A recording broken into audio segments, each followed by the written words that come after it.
Oh boy, it is Mr. Young. And it's foreign in the building. Back in your building, bro. Literally in the building. You had to do it for WrestleMania, right? Of course, bro. I like it. I like the vibe that we do it once in a while and then we catch up with this big stuff. And boy, we have a lot to talk about today, bro. Yeah, here's the crazy thing, right? At first, we were like, all right, there's going to be a lot to talk about. NXT Stand and Deliver, WrestleMania Night 1, Night 2. I'm sure we'll deal with fallout from Raw as well. Yeah. I mean, the main event, so many people are talking about it, maybe not for the best reasons. Yeah. And then, last night... Whoa, the biggest bombshell of all! Bro, I was just chilling, man. At what time were you sleeping when the news dropped? Because it was early in the morning for us, right? Hey, no, it was last night actually. Late at night. I was streaming, and somebody, big okay. shout out to Doc, on stream, message in chat.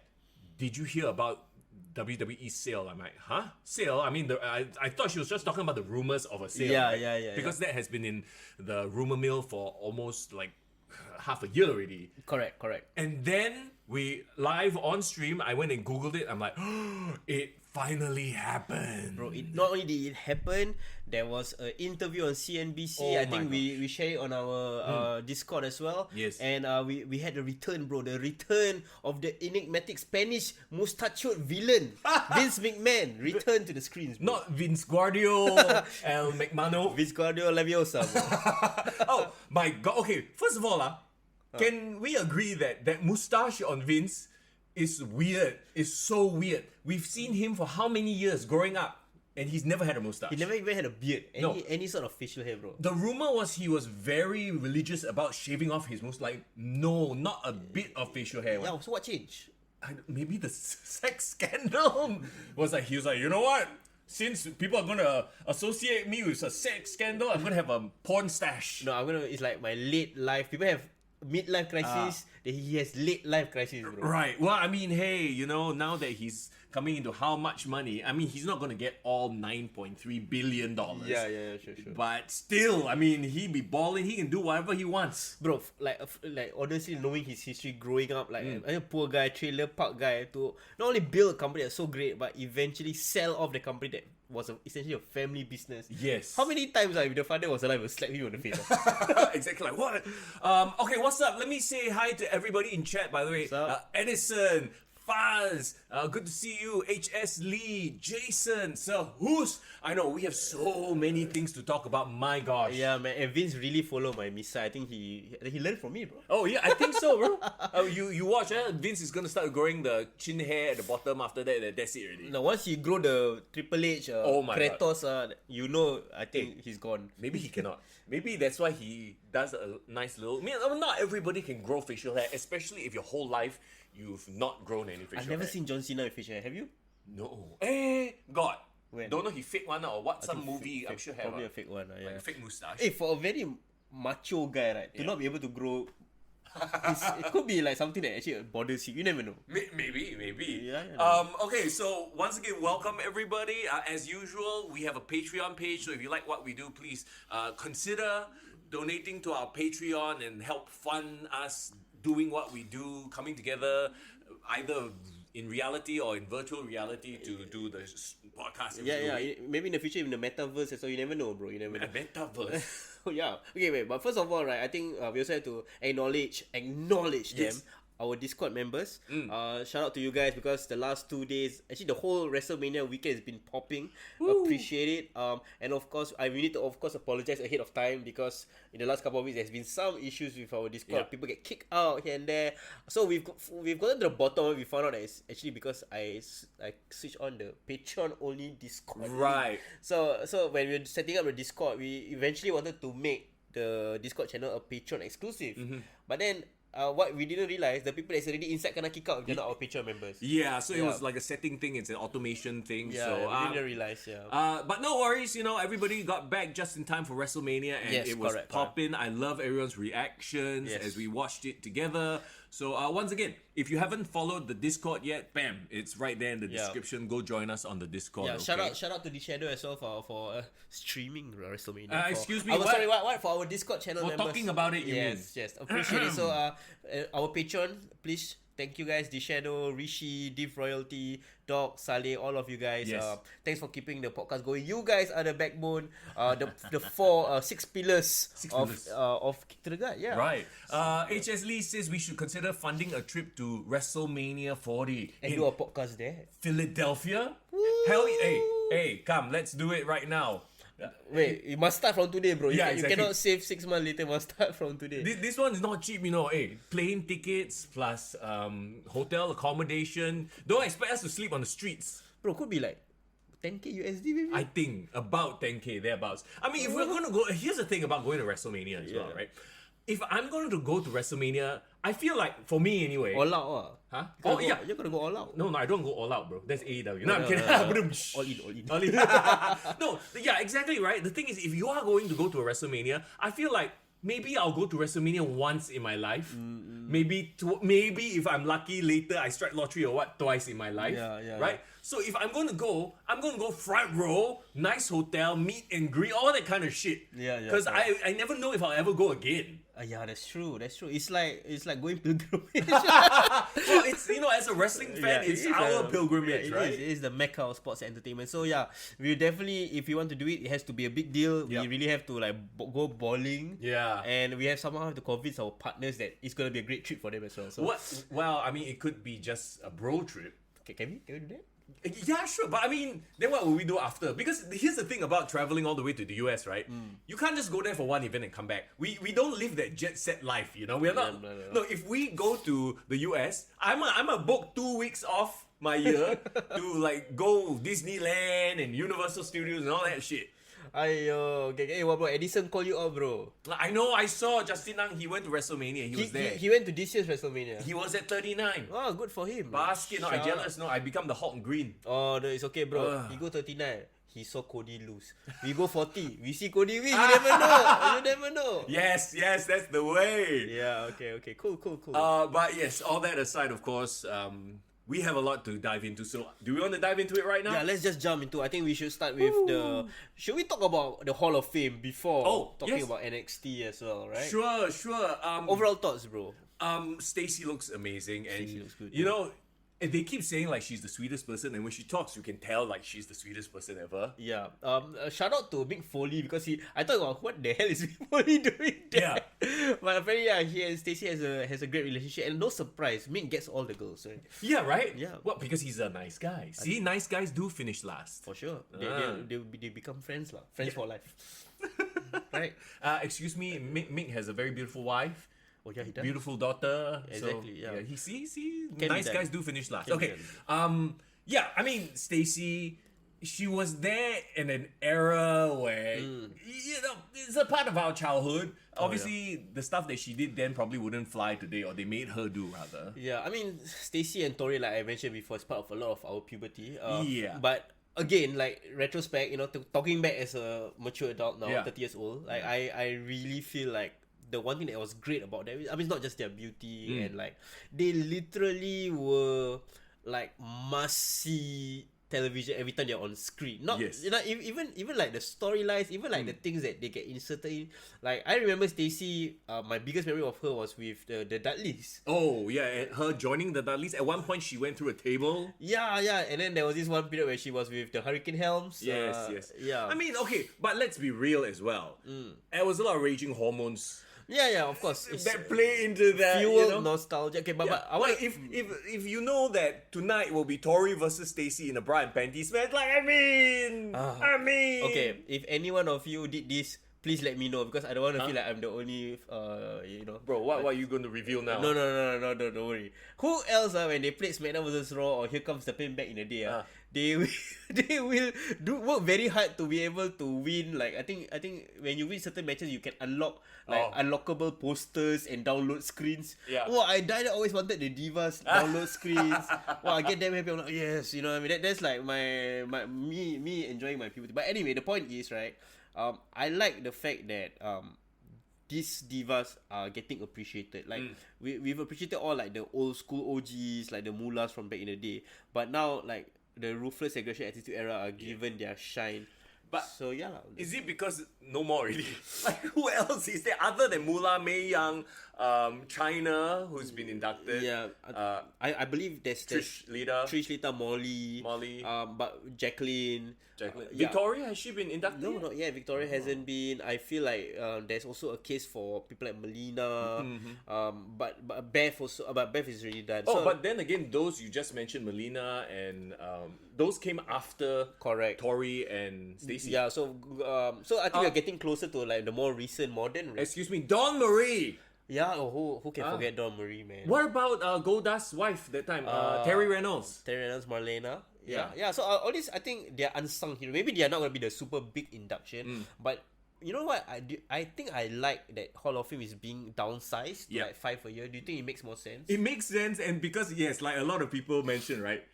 They ran out. They went ham a few years. Like they inducted like damn a lot of people. Yeah. They even had Legacy Hall of Fame. Yeah, remember? like people like had no idea who these people were. Then they're like, okay, now that the Hall of Fame is an actual show that people will watch on the network, we can't make it a 3-hour affair. But it's such a shame. It is. But I thought this Hall of Fame wasn't on live TV. It was actually on Peacock only. Yeah, right? it was on. I mean, for us, WWE Network, and it was Is that why it went long? Because I think it went long. Yeah, it did. I think it was like an hour and a half, 2 hours. But it was watchable because for a lot of us, I think it's our childhood. And also because there's only 5 people, I think they didn't have to worry about going overtime. So I really enjoyed like Kibler's induction. Yeah. Bro, Conan, bro. Oh, Can we talk about Conan? Okay. I guess we're skipping the Great Muda. We can jump here and there. Jump here and there. But Andy Kaufman. I mean, Andy Kaufman was too early for either of us. I feel. And also, Andy Kaufman was a bit too late to get inducted. She should be inducted 20 years ago. Yeah. It's not. Yeah, exactly. But so that, I mean, it was pretty cool, like for the celebrity wing, right? Yeah, with the Great Muda, honestly, I've not watched any of his matches. I just know about him by name. So to see him there and like I'm surprised that he had his last match last year, recently? Early this year. With Shinsuke, right? Actually, no. Shinsuke and him was the last WWE match, but then he had one he teamed up with Darby Allin and Sting. Darby Allin and Sting, they fought against 3 other wrestlers. Was this on AEW? No, this was actually in Noah as well. Okay, because like watching him hobble to the ring, he looked old. I'm like, he can still go in the ring, man? Or is it like a Ric Flair situation where he just literally does a bit here and then, you know? Funnily enough, I did not know why he looked so haggard at the Hall of Fame. Because when I watched the match with Shinsuke, bro, he's on point, bro. He's maybe a bit like, who's the guy with the stone pit bull? The one always, when he fights with John Moxley, I freaking lose my shit. Got like Ishii. Correct, fans will understand. Yeah. So like, he's like that. Like in the ring, he actually was very agile. But is it a case of like outside the ring, I'm a broken man, and then once come in, hit the ring, I'm like all adrenaline. You know? I think so. You know, I think that's what it is because I mean, I'm not getting any younger as well. I feel it like when I'm just, doing my regular day thing, knee hurt, back hurt. Yeah. But when I'm actually going out for a run or exercising, I don't really feel it. I think it's an adrenaline thing. It's a thing, because of course, I never watch him in WCW too young. Yeah. But I've watched him in Noah as Keiji Muto. I think now he uses his real name more. Of course, it's more of the veteran. But looking back at his old stuff, bro, I'm surprised he never got more famous than he did because everyone was hyping up. Ric Flair was saying he was like the best Japanese wrestler alive or ever, and then like he innovated all this Shining Wizard and shooting moonsault. But like it's so weird because he actually had that run in WCW, but no one talked about it. I think it was a time where the audience was only looking at North American what they were used to and the Japanese, the foreign wrestlers were all like typecast, stereotypes, Yeah, don't worry, Rishi. We haven't even started yet. We haven't even started our WrestleMania review, so we'll go in chronological order. So still talking about Hall of Fame, so don't worry. Yeah. I mean, it was a cool visual when he did the mist at the end. Yeah. But okay, let's get and Asuka marking out. Yeah. Let's get to the main event of Hall of Fame lah. Correct. Conan freaking tore it down, bro. Bro, find a friend like Conan, bro. Yes. Bro, if you ever go into Hall of Fame, I'll hype you up like that, bro. I'll fucking hype you up like that. What? The Singapore Podcast Hall of Fame? If there ever was lah. Yeah. Hosted by Okay Let's Go. I don't know. For best pro wrestling podcast. The only survivor. Okay, but the point is right. I feel like we also need to give Conan his flowers. Yeah. You know, everyone talk about Conan on his podcast, like he's like this, like I don't know, grumpy veteran or like talk about. But wait, do you remember Conan back in the day? What, WCW? WCW time or even earlier, bro. That fucker was jacked. Yeah, bro. He was like really like looked like a star, but he never got on the level of Eddie and Ray. Which is interesting. Right. I mean, because he was so big into that sort of the Mexico scene, that's why we aren't very familiar. Like most people who are not into the Mexican scene probably don't know that much about him. We just know him as, oh, he was one of the guys in the Latino world order. Yeah, or maybe he was so into like being more of a promoter, somebody who like brought people in as opposed to be the D guy. Yeah. Maybe that's the case. Yeah. Irvin says, get Conan on the WWE screen. I think he's probably fine doing booking in AAA. Yeah, I've seen him like, you know, in TNA and ROH, but you know, he would have really been a great manager in WWE. Don't you think so? I think if he wanted to, he would, and I think WWE is not stupid. I think he just doesn't want to. He has his thing, and I think he's fine with it. Not everyone. That's the thing, right? Like we always talk about it. Not everyone wants to be the guy. Some are very happy to help the other people do what they do, lend their wisdom to them, but not have to shine. Yeah, correct. Like I think his satisfaction comes from the fact that like literally Ray owe his entire career to Conan, and he talked about it. Remember in the Hall of Fame, he said like he and his wife Angie every night thank God first and then thank Conan second. Like how indebted could you be to someone? And I think the fact that he believed in Ray so much is really a measure of him as a man, lah. I think so. So I mean, Ray going up there, this was the best he sounded because he's just being himself. He's talking. He's not promoting, right? Yeah, when he promo, he a bit awkward, lah. Yeah, a bit. Like, you know, you can tell like he's promoting versus here he's just talking. And then obviously, like, you know, when he talked about his wife Angie, Angie became the biggest face, baby face for the moment. Okay, can I be honest, bro? Yeah. This WrestleMania weekend, right? I actually teared up Because of that? one time only because of when he said that Angie set aside her medical career and actually sent him money. Yeah. To help him fuel his dream. Yeah. And now, like, literally the act of kindness, she could have just left him. I don't want to get involved with this kind of guy. Yeah. But now, like, he, as a millionaire, Hall of Fame, he get to pay tribute to her on the biggest stage in front of millions of people. Can you imagine, like, that seed of kindness if she had never done it? Like, we'll never see Rey Mysterio. Find yourself an Angie, people. That's never settle, guys. Yeah, never settle. Find yourself somebody who'll be there for you through thick and thin. Of course, like if you are the guy, you better be make your dreams come true and pay her back, lah. Yeah, don't just take her money and then squander it all off. Don't take her money and go to Mexico and enjoy. We don't have Mexico. We only got Malaysia. Yeah, no. But because probably a lot of guys are like that. They're like, oh, you never support me when I poor, and then you give money, I take drugs. You know, we don't like that, lah. Exactly. Like really make your dreams happen. Really work hard, but But of course, you're not everyone's lucky to have somebody like that. But if you do, please, hold on tight, man. Irvin, you stop it, He said he's still a deadbeat dad, though. You are Dominic Mysterio sympathizer. That's what you are, bro. This weekend, a lot of new Dom Sims, bro. Oh I think my god. People, I mean, okay. As far as most improved wrestler, can you name me one person other than Dom? Like that jumps into mind. Dom definitely. Okay, but let's be very clear. He has had a lot of help. He has, his dad. He has the system behind it, and I think they have given him the patience to find his character because not everyone would. He has Mami as well. Mami actually a lot, but credit to him. He took all of it and actually he put in the work as well, and he has elevated himself. Exactly. There have been moments where you can tell that a company is trying to push a fella, but he couldn't. He can't rise to that level. Correct. Dom has risen to that level, taken what he's been given. Yes, he's been given help, of course, right? But see, that's the WWE system. You have the whole machine backing you. You can either take it and run with it, or you can just fall apart and not do anything. And the fact that they did the best of both worlds. They still inserted a storyline. Of course, Dom walking away, but didn't take away from the rest of his speech. It's much better than what a lot of people would have thought. When he actually jumped him and like start a fight during his Hall of Fame, then wouldn't have made sense also. I don't know why people are so upset that they did that angle. Like it was a very respectful way of doing the angle. Correct. Already. Like, do you expect really Dom to just sit there and then they pan to him and then he's like smiling and laughing? No. I mean, they are exactly right. After all, this is pro wrestling. It's sports entertainment. The story still, you must try to maintain some sort of kayfabe lah. Correct. You know? Even if you like 99% like real and that 1% have a bit of kayfabe, I think it still makes sense. Yeah. And essentially that's the ratio of it. What that walk out only took like 1 minute. Yeah. But he was there on stage for at least half an hour and talking. Exactly. So why like literally that moment of quote unquote disrespect was just a fraction of the entirety of Ray's speech. And Ray was probably like, I'm so proud of this kid. Yeah. You know what I mean? I think deep inside he's like, damn, we actually got him over, Yeah.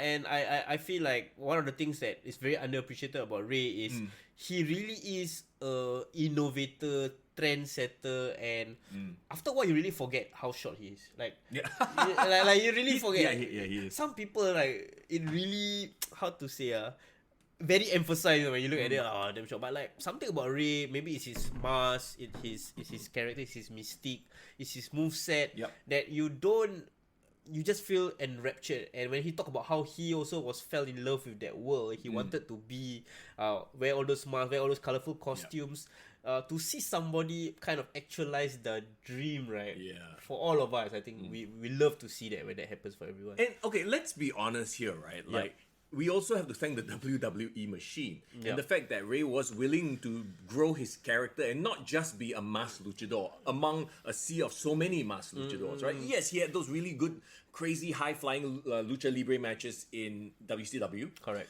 And like, I mean, what Irvin says, right? It shows that character is more important than technical skill. I would agree. I mean, obviously, it's best to have both. Like then you have a Kurt Angle, then you have a Triple H, right? Where they are both strong characters and great technical workers. But how many great technical workers have we seen that, ultimately like your Dean Malenko's, unfortunately, like amazing worker but zero personality. Yeah. And interestingly enough, Dean Malenko was actually the one that gave Ray his first match, official match on pay-per-view in WCW. Yes. And I actually watched the match back when he mentioned it on Hall of Fame. So I actually watched it. It's on YouTube, guys, if you want to check it out. And bro, it was a 25-minute cruiserweight title match, and it was a random match on the card. It's not even like the main event or what, but they gave him 25 minutes, bro. And he really fit Ray, bro. Okay, so that being said, right, if you compare it to the like stuff we watch on NXT or on AEW today, does it still hold up? Oh, even better, bro. Okay. Because first of all, right, Dean Malenko, super underrated. He actually, because of the size difference, right, he's small, but with Ray, he's like the bigger guy. Yeah. And he's quick, so he reminded me of like a super high-flying Chris Benoit. Right. In that match, because he was intense, bro. Right. He chopped him, he beat him down. He really looked like he was whacking a small child. And Ray still sold it like that. But there was psychology. There was an awesome finish. I watch it, guys. But let me tell you what happened in that finish. Like he was in the middle of doing like a springboard, trying to jump up the ropes, right? When he hold the hand and then he like run up the ropes, right? And halfway through doing it, Dean actually kind of cut him off and just slam him into a powerbomb. Nice. Can you imagine? Yanked him off lah. Like literally land him and then slam him, and it was so sudden. And when he did the pin, he put the legs up on the second rope for like leverage. Right. So it all makes sense. It looked intense. It looked legit and real. So it's so much better. 1995, 96 period. Yeah. You fans of flippy floppy wrestling, please take note. It's not all about the flippity shit. It's nice to have flippy shit once in a while, but have a goddamn story behind it. Yeah. I'm looking at you, AEW. I had to slip in the AEW. Bro, the moment you slip in, Gaddafi is in. Sup Gaddafi. Just nice, huh? No, but respect to like everyone who put their life on the line. And absolutely, the fact that Rey Mysterio was the trendsetter, and I think without him, none of the smaller size wrestlers would think that it's possible to achieve such a big dream. So credit to him, and much deserved. You take him for granted, lah. I think so. I think so. So I mean, there you have it. You have Rey Mysterio Hall of Fame. Yeah, it's emotional speech. Yes, to say the least. Was. I was entertained throughout. Let's move on then to Ring of Honor. I didn't watch it. Did you? Okay. The crazy thing is, the only thing I heard about Ring of Honor was the gruesome injury to, was it Dante Martin? Correct, Dante Martin. I watched that match. I also watched the main event, right? But not a lot of in between. I think the Shibata match I did watch as well. But one thing I like about, I give some props to Ring of Honor. I feel like they are starting to find their niche. Right. They understand the level that they are at. Smaller arenas, a bit more like grimy NXT. Stick to that and focus on their strengths. Commentary team, top notch. Yeah. Honestly, they made, to me lah, they made the Lucha Bros winning sounded like a super important thing. They made freaking Daniel Garcia sounded like this like big deal lah. Like they really know how to. They're good at their jobs, right? Okay. And honestly, it's gonna be underappreciated, but I thought Eddie Kingston and Claudio had a really good match, story-driven match. I think that for them, they are like a building phase. So maybe we'll come back in like half a year and see if Tony lets them just do what they do, or does he start meddling and then turn it into a big mess again. Yeah, I don't know what the people in the chat think. Like, do you think that they should keep ROH and AEW separate for a while, let them kind of build their own thing, and then come back again, or like try to inter-promote within Dynamite? I feel like, okay, the way Raw and SmackDown has handled, actually no, just Raw, because SmackDown doesn't promote NXT, but Raw does promote NXT because of USA USA Network. So I think the way they do it is fine. It's just a half a minute, 1 minute sort of sell in between shows, that kind of thing. Maybe the commentators might even mention something. That's it. It doesn't have to be like you just all of a sudden focus on your Ring of Honor guys and gals. Yeah, but my problem with them is that the fact that they put it on their Honor Club. And Honor Club will only cater to the hardcore Ring of Honor fans. So like those that already are Ring of Honor fans, they'll keep those fans. But very high barrier of entry for like casuals who like, I just want to check out what's ROH. They wouldn't bother going. I mean, okay, and this kind of goes back to my whole flippy shit thing again, right? It's like, and someone brought it up. We were talking about it on my Twitch chat yesterday about the fact that, look at Dante Martin and people like that, right? Overdoing these moves. I'm not saying, make everything look boring, but he's been injured how many times? And how over has he gotten? Not at all. Because everybody is doing the same shit. It's just how much crazier can you do it, and you pick up gruesome injuries for no reason. When Mick Foley did that dive off the cage, right? It was in a pay-per-view match against The Undertaker. It made his name, but of course he's talked about it since in interviews as well, like how he like. Yeah, how many times can you can milk that for 20 years, bro? Yeah, exactly. Yeah. But he did it that one time, and after that, everything he came out with Socko. It's like he knew that his body couldn't take any more of that kind of abuse. He changed. Yeah, he had no. I don't think it was a fact of like he was smart enough to change. I think he had to. Yeah, but the fact that he did still give credit to you for that, lah. Yeah, so I feel like that is like a cautionary tale for all these young wrestlers who are like, oh yeah, I want to do 630s, I want to do like crazy ass shit. Yeah, but really pick your spots, I guess, if you're going to do something so risky. You know what's crazy to think? I feel like Ricochet has transcended the flippy shit and actually became a proper superstar, bro. Thank goodness. Right? Like, so he doesn't do the 630 anymore because it hurts him. He said before, so he does a shooting star, which looks amazing. Still, and also I feel like he has managed to utilize it, like, as and when it makes sense. His entire match is not a choreographed dance anymore. And I mean, having Braun Strowman helps with play around. I feel like Ricochet can be what Rey Mysterio has done, which is he just needs to develop the character. Yes. Correct? But like in terms of athleticism, he's already dialed it down, which is a good thing. Yeah. Gaddafi says injuries happen not just during flips. Yeah, but doing flips increases the odds. You know what I mean? Yeah. No, you could injure slipping in the toilet, for crying out loud, You can injure just jumping. Look at Shane, Yeah. Oh my god, we have to get to that. Talk about it. But the point is, you're putting yourself more at risk by doing these crazy stunts. Correct. For nobody. At inopportune times, like in the Ring of Honor pay-per-view, which not that many people watched, let's be honest. There was way too much wrestling. And then he did it in a spot that, didn't matter. Yeah. Okay, I feel like, to me, the one that managed to get themselves super over like main event level and by doing flippy stuff is Kenny Omega. Sure. To be honest, let's give him that credit.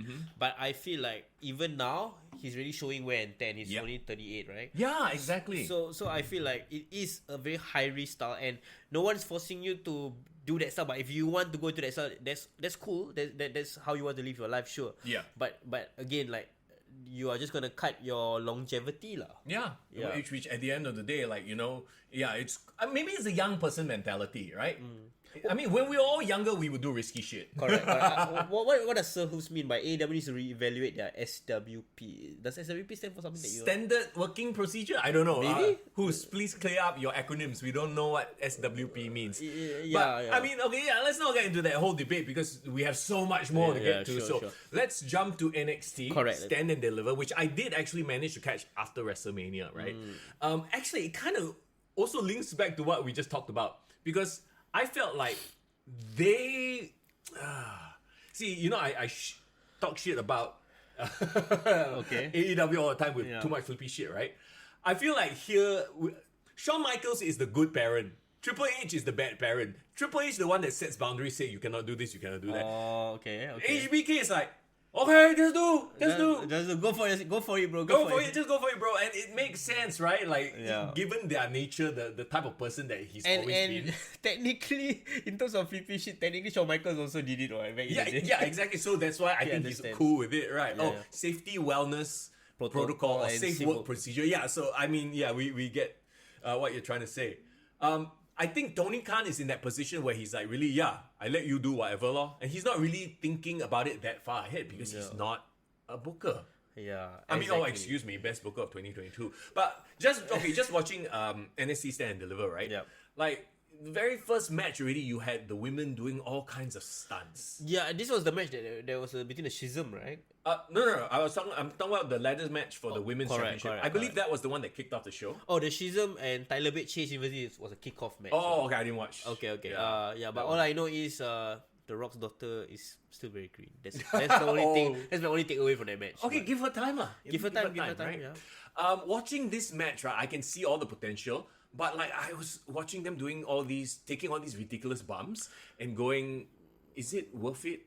Yeah. Because like Yeah. after watching it, I'm like, okay, it was cool, but I still don't know who Lyra Valkyria is. Yeah, she's new. I'm not familiar with her. Yeah. So it's actually my first time seeing. Same. But like seeing the bumps that she took, I was like, oh. But the thing is, everybody else kind of took jalat bumps as well, so she doesn't stand out anymore. Yeah. Oh well, Gaddafi got beef with you, bro. I'm gonna. Become trademark already, bro. It is a trademark already. Okay. Yeah. So yes, Indy Hartwell, bro. Indy Hartwell. How do you feel about her winning? I guess it's one of those like it's her time lah. You know, she deserves it. What is the story on Roxanne Perez? Like she was injured. Yeah. But she was still in this match. Okay, so she was injured, but the NXT leading up to this event, she managed to convince Shawn Michaels that she has recovered and she got so-called cleared at the last minute. Right. So I do not know what's the storyline about, whether it was she legitimately got injured, that's why they did the whole ambulance spot. My guess is actually she did got injured. Okay. And she did so-called have to go away for some sort of like to clear her injury, and that's why she dropped the title. It makes sense lah. That's why I think they wanted to have her in this match for the so-called star power, because really the women's at this point need as much star power as they can. Yeah, they are sort of in a rebuilding phase. Of course, we had the spot where JC Jane came back to screw Gigi out of the title. Yeah, and of course, remember with us like, where's everyone? And apparently JC was injured, so now I think she's back lah. Yeah, and the rest, I actually was impressed by Tiffany Stratton. I felt like Barbie doll look and all that, but she got strength and she was kind of like a powerhouse in this match. Zoe Stark for some reason didn't stand out. I don't know why. Like I thought she would be like more of a worker in this match, but she didn't really stand out. I feel like she's getting bland now. Has she ever been interesting? No.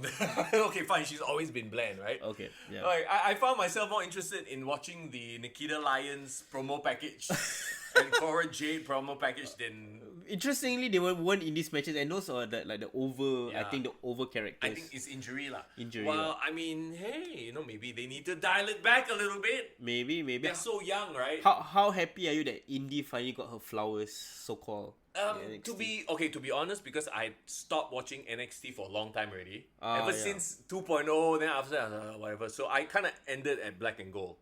So I haven't really been following indie. So the last time was actually like the Index wedding, and that's it lah. Yeah, and then I kind of like, okay, like whatever already, you know? Oh, okay. Yeah, I heard about the two guys getting released. Irvin, apparently it's Jaggery and Rick Fowler. They're Grizzle young veterans, bro. Yeah, why?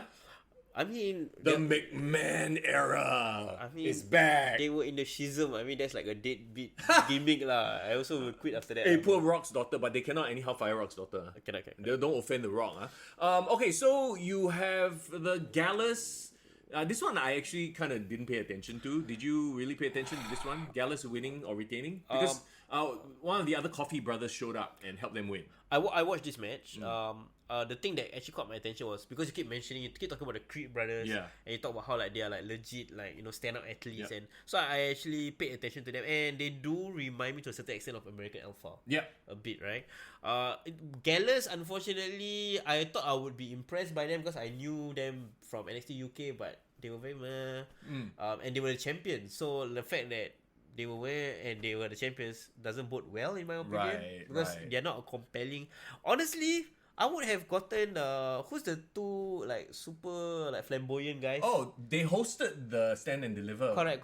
But I forgot what's their names. Pretty Deadly. Pretty Deadly. I thought Pretty Deadly should be the champions because I feel like they are very entertaining. They were champions. Are they injured as well? Or were they taken out of the contention? Somebody explain to us NXT. Who's the NXT dedicated watcher here in the chat? Please tell us. Paying attention. Here's the thing also, like when they combine NXT UK here, it got a bit tough because all of a sudden you have an influx of new characters that you suddenly have to try to keep up with. You know what I mean? I mean, for the hardcore fans who watch NXT UK, I mean, there you go. You know those guys already lah. I followed NXT 2.0 for 1 year only, up until the last time I kept touch was when was it Dolph Ziggler winning the NXT title? And then he had a program with Braun. But after that, like I kind of like didn't compel me so much. So again, they're really in a rebuilding era. Okay, Jason says the North American Championship was bonkers. You watched this match as well. Can you guess what I'm going to say about this match? Go ahead. You know me. Well, I'm gonna say it was just flippish. Yep. No, I mean, look, it's the type of stuff. If you like that kind of stuff, you like it. But I cannot take it when you do some crazy ass flip move and then you get up 3 seconds later, 5 seconds later, and continue the match like nothing happened. Okay. Like everybody is made of rubber, or you know. Yeah. Talk to me about Dragon Lee. How was Dragon Lee in this match? Remember we talked about how Dragon Lee was in the AEW for a while and how there was potential there. And then now I watched him there. I'm like, okay, I see it as well. Why? What do you mean? As in, you can tell like, okay, there's something there lah. Oh, okay. But I guess because it is what it is, the type of match it was, everything was happening all it just felt like move. I feel like, okay, it's the type of match, right? If you watch it within like a highlight package, it would be damn awesome. Got it. Appreciate Dante Chen joining us on the chat. What's up, my brother? Always good to see you. I'm assuming it's past midnight where you are in oh my god, Orlando? I think so. Yeah, thank you, man. Hey, by the way, Dante Chen was actually in the Battle Royal to qualify for the NXT North American Championship. Oh, right. Nice. So, great performance. But hey, if you were there, I think there would be less flippy shit and there would be a more centered approach to the match, in my opinion. Hey, next year, Stand and Deliver Dante Chen. Let's go. Yes, I hope so, bro. We do it. All the best. Absolutely. Did you enjoy this North American Championship match? For some reason, right, I got a kick out of Axiom. Okay, yeah. Apparently, you remember there was this one move that got viral. I think he did like a crazy ass like super kick or something. Like somebody did like a flip, crazy, and then in the mid end he just. Was it Maxim? I'm like Axiom. No, so Wesley. He did like I think what is it, cardiac kick or something like that. Okay. He did a thing where he flipped. He was doing a cartwheel lah. Yeah, cartwheel lah, and then he got kicked right in the face while he was in the cartwheel. Upside down. Yeah, bro, that was brutal. Woo, yeah. Yeah, that was so cool. Okay. Yeah. See, that's my thing. He got that kick right, and he got up like 10 seconds later. Yeah. So I was like, it takes the realism. We all know it's work, yeah, but it makes it harder to suspend disbelief. How about Ilya Dragunov? Because we've been fans of him. Yeah. So the whole Ilya versus JD Madonna Yeah. thing. At least they played out There was that a storyline, storyline right? there. Yeah. I enjoyed it. But I feel like because, we really enjoy Ilya when he's working with big a guy, Volter, like a big Volter guy. or Gunther, Here, he's working with fellow flippy guys, so Correct. his offense becomes very flippy as well. Okay, I feel like going for, if you're a promotion, like a promoter or Yeah. booker, I think you need to have like a caps, right? Maybe in my promotion I can only have 5 super high athletic flippy guy, and then I need more people of all shapes and sizes Yes. and different, like why not Odyssey Jones, you know, what happened to that guy, Hey, you know? what is he still in jail? I don't know anything about what happened to him, but like what I mean is like, I think like Rey Mysterio wouldn't be so special if there was like 7 Rey Mysterios. Yeah, no, right? that's a very good point. And Yeah. he was special because they purposely put him against Kali, Big Show. Yeah. People who would destroy him, he would have no chance, but somehow, through the power of his mask or whatever, his will, he makes it through. Yeah, so like those things will help you stand out. So if, for example, right, in this kind of feel, like the Wesleys of the world, Axiom, Dragon Lee, you need to stand out beyond, like, the athleticism is great, but having the character, having the so-called the mystique lah. Like or a charisma or something lah. Like Wesley, I do believe has charisma. Like, you know, He has definitely improved a lot since he come out from MSK. Yeah? like he has I feel like he has an X factor, a likability about him. Yeah. It's just that I know. Okay, we know you can do all the flippy stuff. Yeah. Let's get to know you a little bit better, and I mean, we'll get to it in just a bit. But a lot of this year's WrestleMania, the most anticipated matches were not. I mean, they were technically sound matches, but they were also very emotional matches. Story-driven matches. Yeah, agree. And I feel like one thing that NXT always had was work rate. Yeah. But I thought the best stories NXT told was still the story-driven. Yeah. Even like, to me, like, the whole Gargano Ciampa was based on betrayal and Yes. brothers. And it was so compelling, right? It was a perfect combination. Those two had work rate, Yeah. and you had an amazing story going behind them. Correct. So that's why it worked, and that was their peak, right? Yeah, so again, I think this is great for all promotions. And of course, if there's promotions who just want to focus on work rate, that's great. But I think the work rate can also be a story. Yes. We are the both two hardest workers, most technical wrestlers in the ring. Let's talk about it. And then a story is told in the work rate. Yeah. Can be done. Shadow, what's up, man? It's good to see you. What's good to up? see everybody in chat once again. Pascal as well. Okay, let's wrap up NXT here. So, Well, what there's- else do we have? We there's have 2 more Alpha Fire matches. and Isla Dawn. That one I kind of missed. as Okay, well. I skipped. I liked it because remember I told you that Alba Fire and Isla Dawn like kind of hot. Oh, yeah. Yeah. I mean, like Hey, in, please, in a British way, you know. No. What I mean is like What does that mean? No, because they have Excuse me, chat. Please explain hot in a British way. like a like British.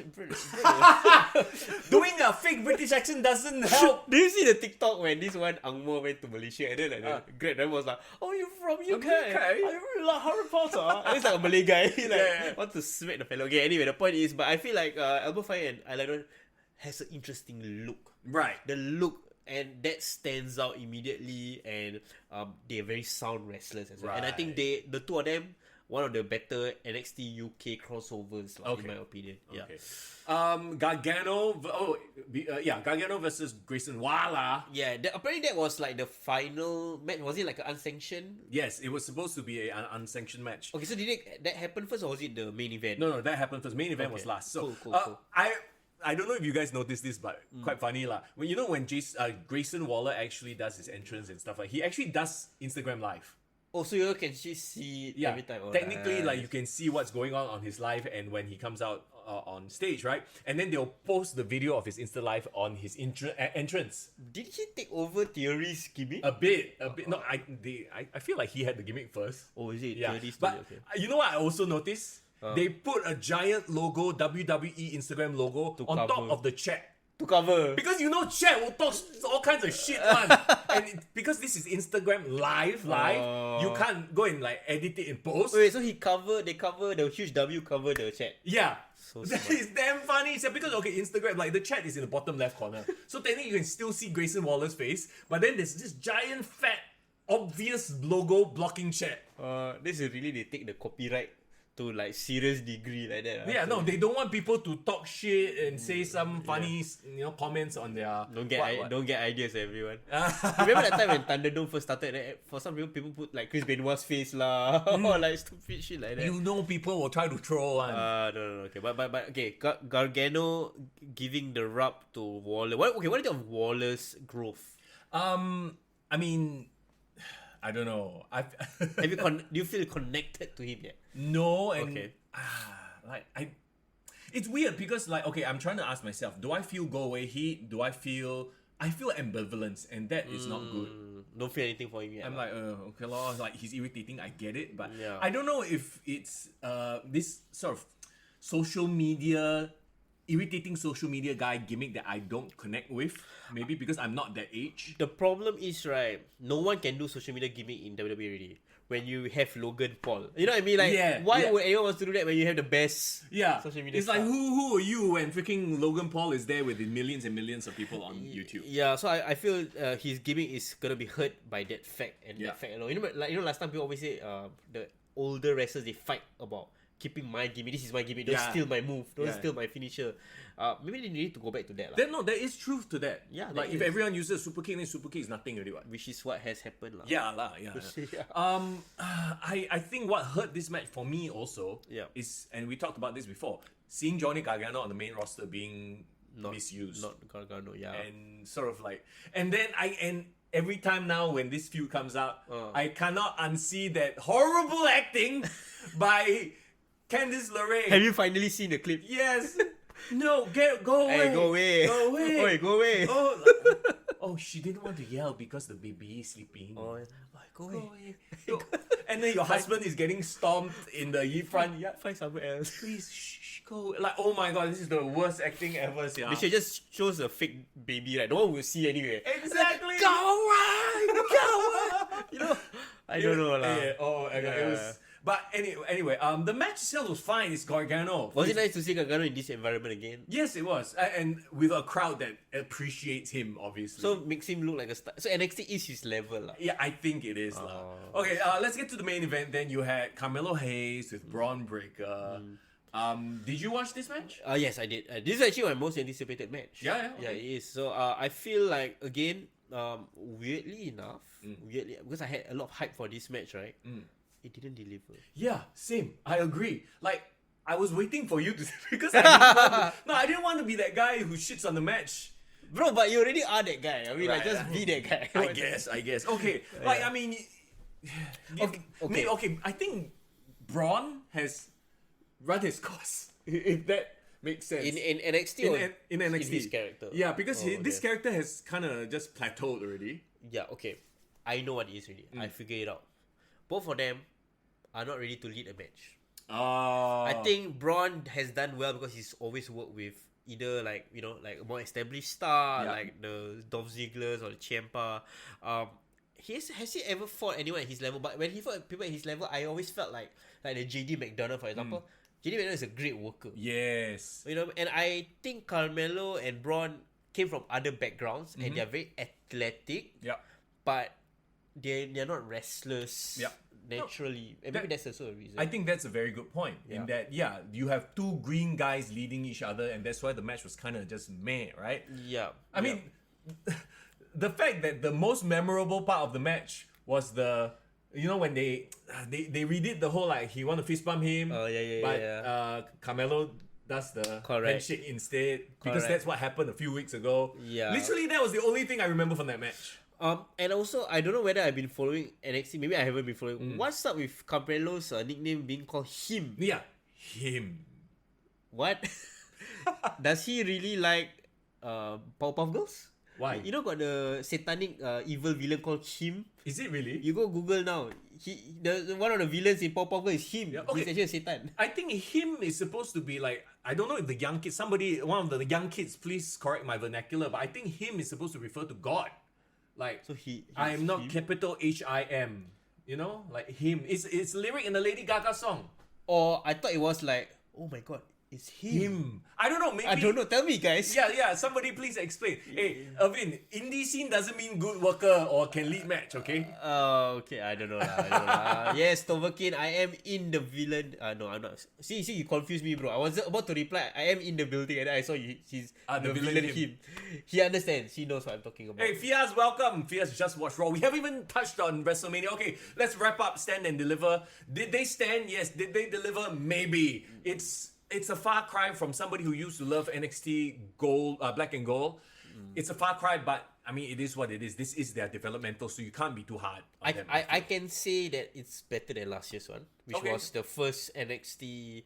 I think it was the first NXT 2.0 Stand and Deliver. Right. Yeah, didn't do so well. No, but okay. I think this was slightly better, but again, not good enough. Diverati says we are both right with the him. So it's the villain from the Powerpuff and he's talking about God, so he's calling himself God lah, the best lah. It's him. He's God level him. Okay, let's move to them Okay. at WrestleMania 39. Yes. When they showed the set right off the bat, I was like, oh wow. I mean, look, WWE knows how to put on an event. Undisputed, one of the best sets. I think since WrestleMania 33. Yeah, agree. And like, Do you like the posters? Like all the Yes. posters of the wrestlers and then like sliding in and out. That was macam great. like movie posters, right? Yeah, love it. Brilliant. So, Stand okay. and deflate.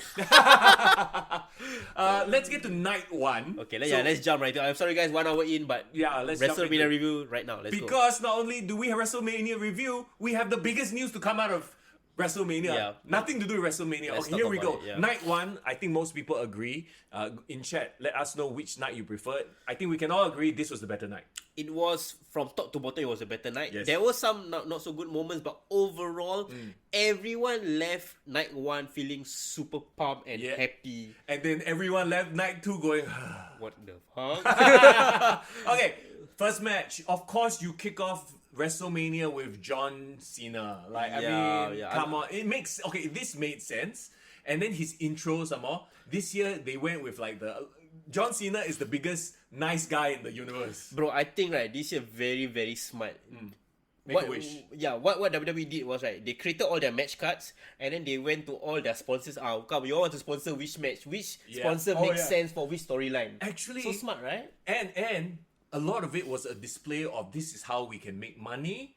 Let's get this sale going. So I feel like a lot of it has to do, like, we cannot divorce the idea of this is a company trying to sell itself for $9.3 billion. They did it. Versus their booking and how they presented. It's all tied together on. I feel like if the what's that stupid Bray Wyatt match from Royal Rumble, the Mountain Dew. Like Mountain Dew was them experimenting. Okay, how do I promote a match with a sponsor?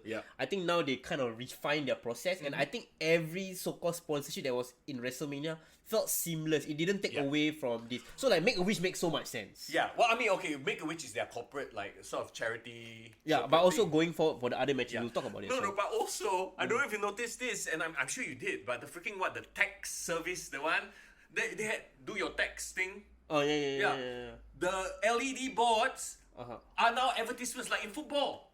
Do you notice this? Wait, so the LED boards around the ring or around the... I didn't realize. How did you not know? Oh my god, it was so obvious to me. I saw it only after the fact, like in social media pictures, but when watching the match, I never really registered. It registered very like... Wait, so there's LED boards kind of like... I thought it was at the top, like in the arena. You know, I saw the arena one. You know now the turbo text. You know the ring apron that's facing the hard cam? Yeah. Also got ad now. And the back one also got, as in the back barrier, the barricades. Yeah. Remember when the barricades used to be just like... Just nothing, protective cover? Now, maybe it's just for WrestleMania. Maybe. But I'm like, oh my god, they're selling ad space. So it's like, you know when you watch football, at the back, the boards, you see Samsung, you see Xiaomi. But it's so smart, right? It's so smart, right? It is. I feel like... I've always wondered why wrestlers don't have like t-shirt sponsorships for outside companies. And like, let WWE take a pay cut. So that for example, like, get freaking Nike as a logo, like, or you want to promote Nike shoes, get Nike shoes. You know what I mean? Like, get everything sponsored, bro. Make money, bro. Well, obviously that's what they're going to do. I think a lot of it has to do with this partnership that they've made with Endeavor, but we'll get to that in a bit. Okay, John Cena with the Make-A-Wish freaking comes out. Yeah, it's quite sweet. Baby face. Everyone loved that. To no end versus Austin Theory. The match itself, I thought it was fine for what it was. John Cena obviously is a step slower than before. He's got ring rust. Like, how old is he? He's like 45? Yeah. To me, it felt very by the numbers. It felt like a normal John Cena match. Okay, I'm gonna say something it could be a controversial take, bro. Okay. This match reminded me why so many people didn't like John Cena in the ring. On why people didn't like a John Cena match. Right. Because we love everything about what John Cena represents. Yeah. But he was never the best worker. No. He was a great ring general. I think there was that period where he was doing the US Open where he was putting on great matches. He could highlight people. But the problem is those were indie guys. Like, you know, the Sami Zayn, Cesaro confirm can pull out a good match from John Cena. Yeah. But I've never seen John Cena lead a lesser wrestler to a great match. Yeah. You think about it, John Cena versus Miz wasn't a good match. No. John Cena versus like the wrestlers that you know need help. I don't think he has made wrestlers. So Austin Theory, what you're saying is not at that level yet. Obviously, we see the potential, but he's not quite there yet. Yeah. And I think a lot of people feel the same way. I feel the same way. Theory won, but it didn't feel like he won. Yeah, like Pascal had a great point. He won, but didn't really he didn't feel like he got over. Yeah. And I think the reason was there wasn't enough close near falls. I think there wasn't drama in this match. It was just one like low blow and that's it. End of the match. Yeah. And I felt like a lot of it was John Cena selling for Theory. And I think they should have played the story of the promo segments in the ring, because in the promo segment didn't John Cena like obliterate Theory, but in the match Theory was controlling most of the match. Yeah. They should have like him getting schooled by John Cena, like you know, like rub his head, like wrist lock and then get mistake. You know what I mean? So what you're saying is they didn't play the story. It was just a match. Correct. They told the wrong story in the ring, and that affected the match, I think. Yeah. Oh no, I mean that's a great way of looking at it, and that's probably the reason why like everyone kind of came away from it going, The entrances were probably the best part of this match. Yeah, and I think when Theory won, it was like, Theory, okay, whatever. Right. And it was a waste of John Cena. I think John Cena could have done so much more in this match, but maybe he didn't want to. Maybe. The funny thing is, right, the same pattern occurs on night 2, I feel. And we'll get to that in a bit too. But correct me if I'm wrong, but if you look at the night 1 and night 2 card, you take out the first 2 matches, I think it would have been a better card. And save us like a bit of time. Save us about half an hour, 45 minutes. It was a waste of a John Cena appearance. I feel so. I mean, in hindsight, but I thought they should still have had the match. Yeah. Well, okay. I wouldn't say it's a waste of an appearance, because John Cena being there, lending his credibility to the event, and then doing the Make-A-Wish stuff, I think elevated the whole event. Yeah, it's pretty cool that like John Cena used to be like a backbone of wrestling. Like, we had to rely on John Cena for it to do well. No, you don't have to rely on him. No, it was still a great event. Which means they're moving on lah. Yeah, making stars. Then we go to what I called on our TikTok video a toilet break. Right away. I mean, okay. To be fair, I enjoyed the match. But the match had no stakes. Yeah. And we always talk about stakes. Like, well, so these 4 teams, they fight. Do they get a number 1 contenders opportunity? I feel they did. They didn't. Because they never made it clear lah. But I thought, because I'm just gonna skip a bit of spoilers. The Street Profits actually had a match against. Correct. But I mean, it's because they came out and confronted the champs. It's but not officially because of these stakes. Yeah, there was never like, the winner of this showcase match gets attacked. Or if it was showcase match, I guess. Yeah, right. So I enjoyed the match. These are all really good workers. Correct. Yes. And Braun Strowman. No, I'm kidding. No. Jason brought up a good point. Actually, this match surprised a lot of people because it was really good. Yeah. I think all teams were motivated to do really, really well. And I felt like some people actually showcased themselves really well. Remember Chad Gable did a damn awesome on Strowman, like a German suplex? Yeah. Showcased his strength. Dawkins did that super awesome spot. I think Strowman really did well. Sell so many people. How are Eric and Ivar completely like bland? But now? Why? They have such a cool gimmick, but for some reason it doesn't resonate. I don't know why. Yeah, like they were awesome in NXT. War Raiders. Yeah. But they came here and completely like. Okay. Yeah. At the end of the day, right?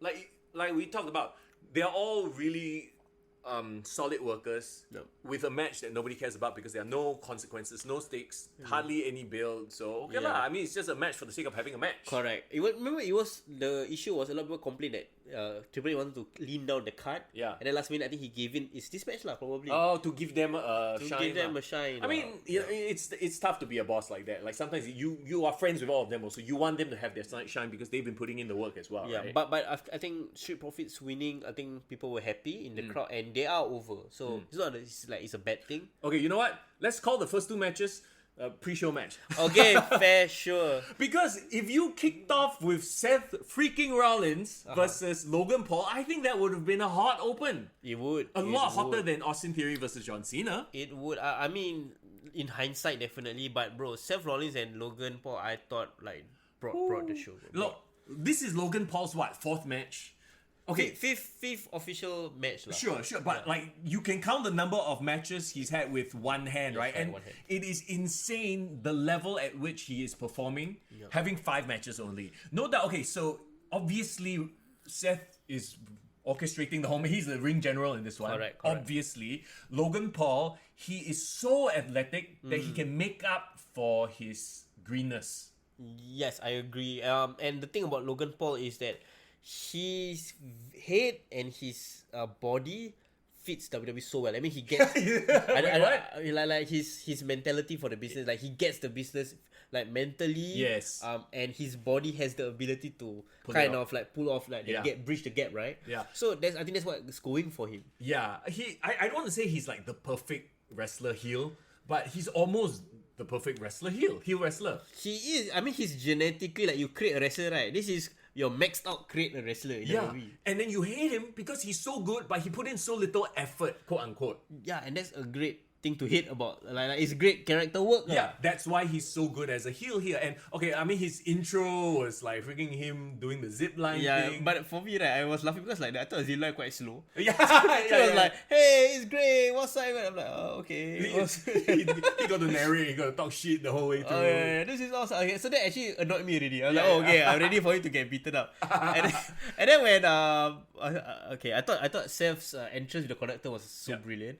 And he came out, he looked like he come for the Met Gala with the fucking like. You saw the clip where even Becky Lynch got jealous. Oh yeah. Like that's your outfit. Yeah. So that was funny. I mean Seth, he's low key been an MVP for the year. Yeah. For the year as well, and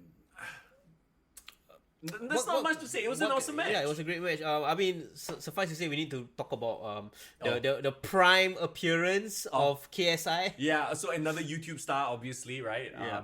And he was the mascot. So it was funny. It was really funny. The timing of that spot was perfect. Yeah, it was. Because he was really jumped. He really jumped. Yeah, he really like put himself on there. Like KSI, didn't he do a boxing match as well? Yeah, and KSI is a known wrestling fan, so he loves the business. But I think he probably through Logan Paul, he kind of wanted to be involved somehow, but he doesn't want to be a wrestler. He wants to do the boxing thing. Style, yeah. But I feel this is a sign, in my opinion, that WWE is starting to get towards the Gen Z crowd. Yes. They are getting the mainstream, because we haven't seen so-called, I would say KSI and Logan Paul one of the more relevant stars we've had in years. The YouTube star, non-traditional movie stars. Somebody had to do it. Somebody had to like bridge the gap and like, okay, fine, let's go embrace TikTok. Let's go bring all these younger, TikTokers or social media stars.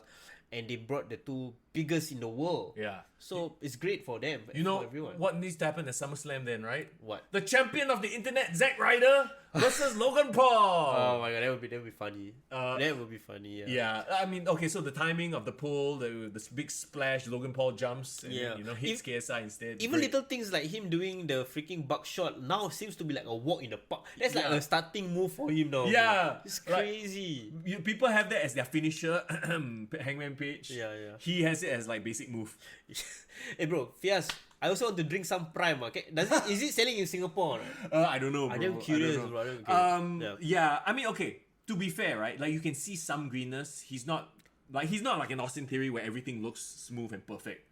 But this is his 5th match, so all props to Logan Paul. Yeah, and the fact he can perform at WrestleMania. I think, and they talk about how his contract actually already expired. Like it's only for 1 year. Yeah. WWE has to re-sign him, man.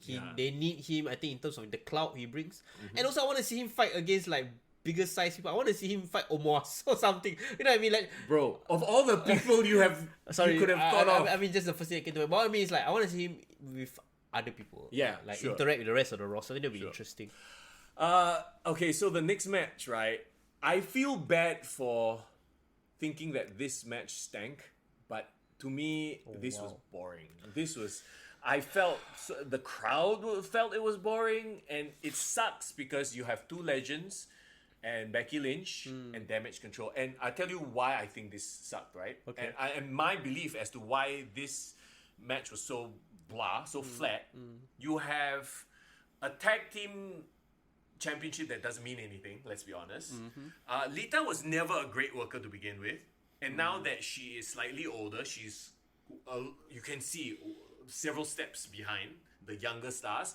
It almost felt like Dakota Kai and Io Shirai were throwing themselves around for her, like they were wrestling a broom. Wow. You know, it felt like that to me, and I hate that because I freaking love Lita. I love sucks. Trish. Still looks okay, but Trish sells well though. sells well. She was still okay, like, but you can see the vast difference in skill level. We've talked about this before. They were Trish and Lita. They were never meant to be like the work rate people. They were there for TNA, right? The work rate were the Jacquelines and the Yes. Victorias. Like if those people were in the ring, I think it would have been a more measured match, right? Yeah. So you had these two legends who obviously have a step back already, and to me, Lita was several steps back. And then you have a heel group which is so flat and boring right now. They're the opposite of the Bloodline. Yeah, exactly. Yeah, Bloodline here, Damage Control on the other end. Yeah. So all that add together, that's why it just completely fell flat on its face to me. Yeah, it was tough. It was tough because I felt Becky had to carry the two legends.